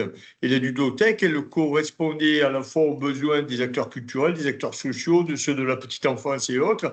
Et le projet de ludothèque, il a été déposé dans l'appel à manifestation d'intérêt, il a été financé, et voilà, ça aurait été une salle de spectacle ou quoi que ce soit.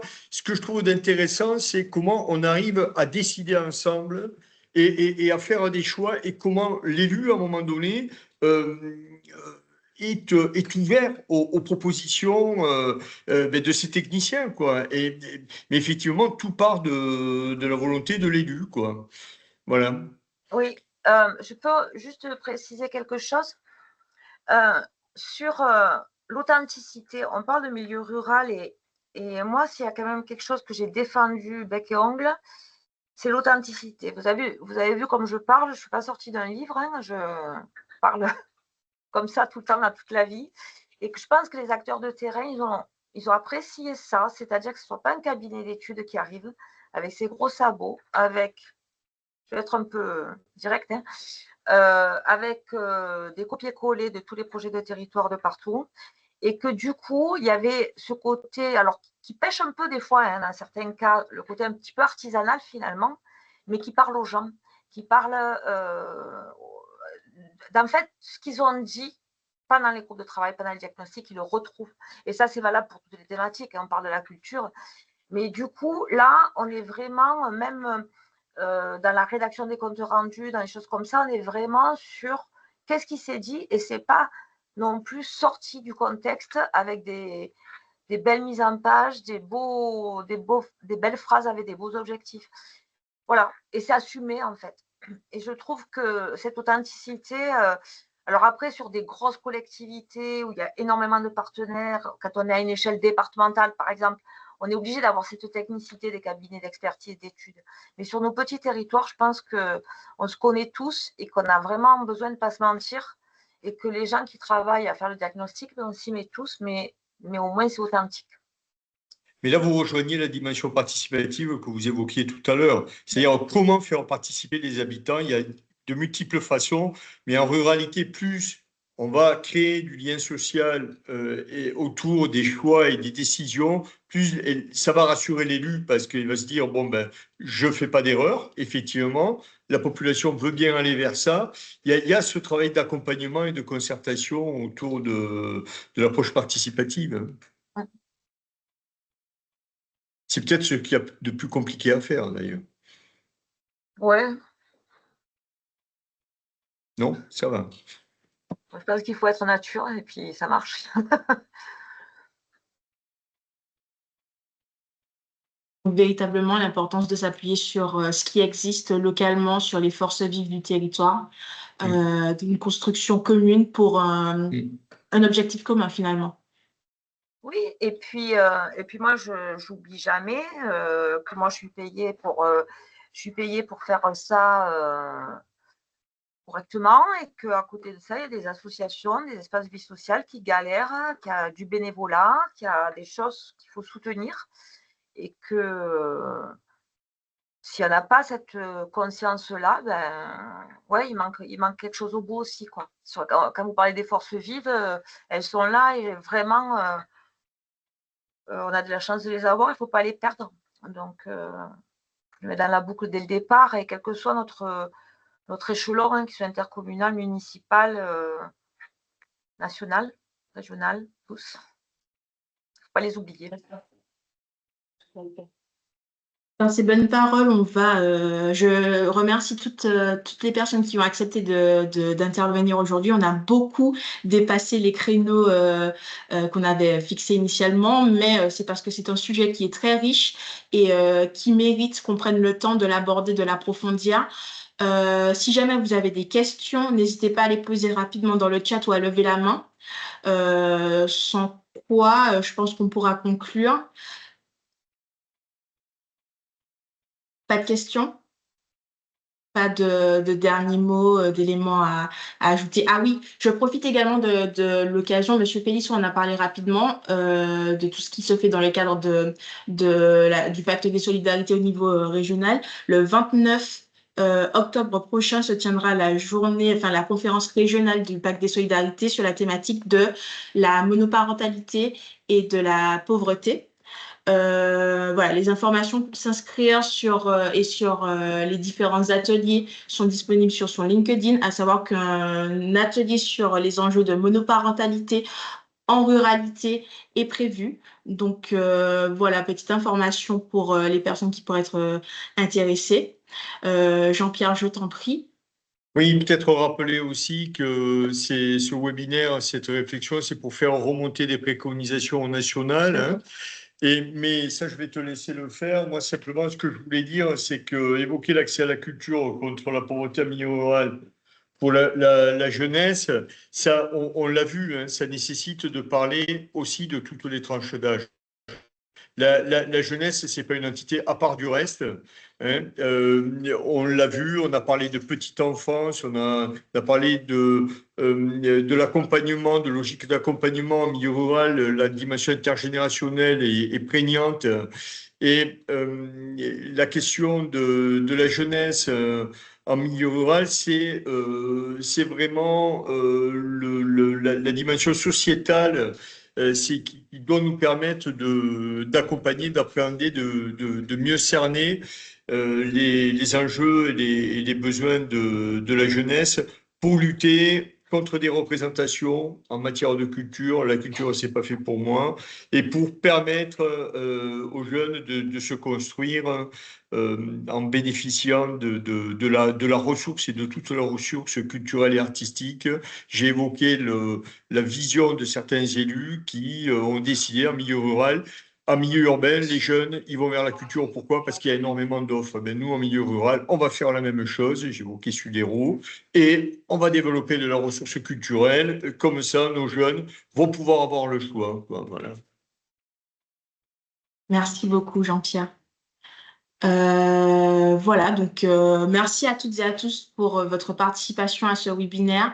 Merci pour les remontées, tous les éléments que vous avez pu faire remonter. Vous avez encore la possibilité, pour celles et ceux qui le souhaitent, de m'envoyer la fiche que je vous avais envoyé par mail avec les invitations sur les remontées de bonnes pratiques. Tous ces éléments, comme le disait Jean-Pierre, sont amenés à être remontés au niveau national dans le cadre de la journée nationale pauvreté ruralité qui aura lieu le 29 septembre cette fois-ci, donc à la fin de ce mois.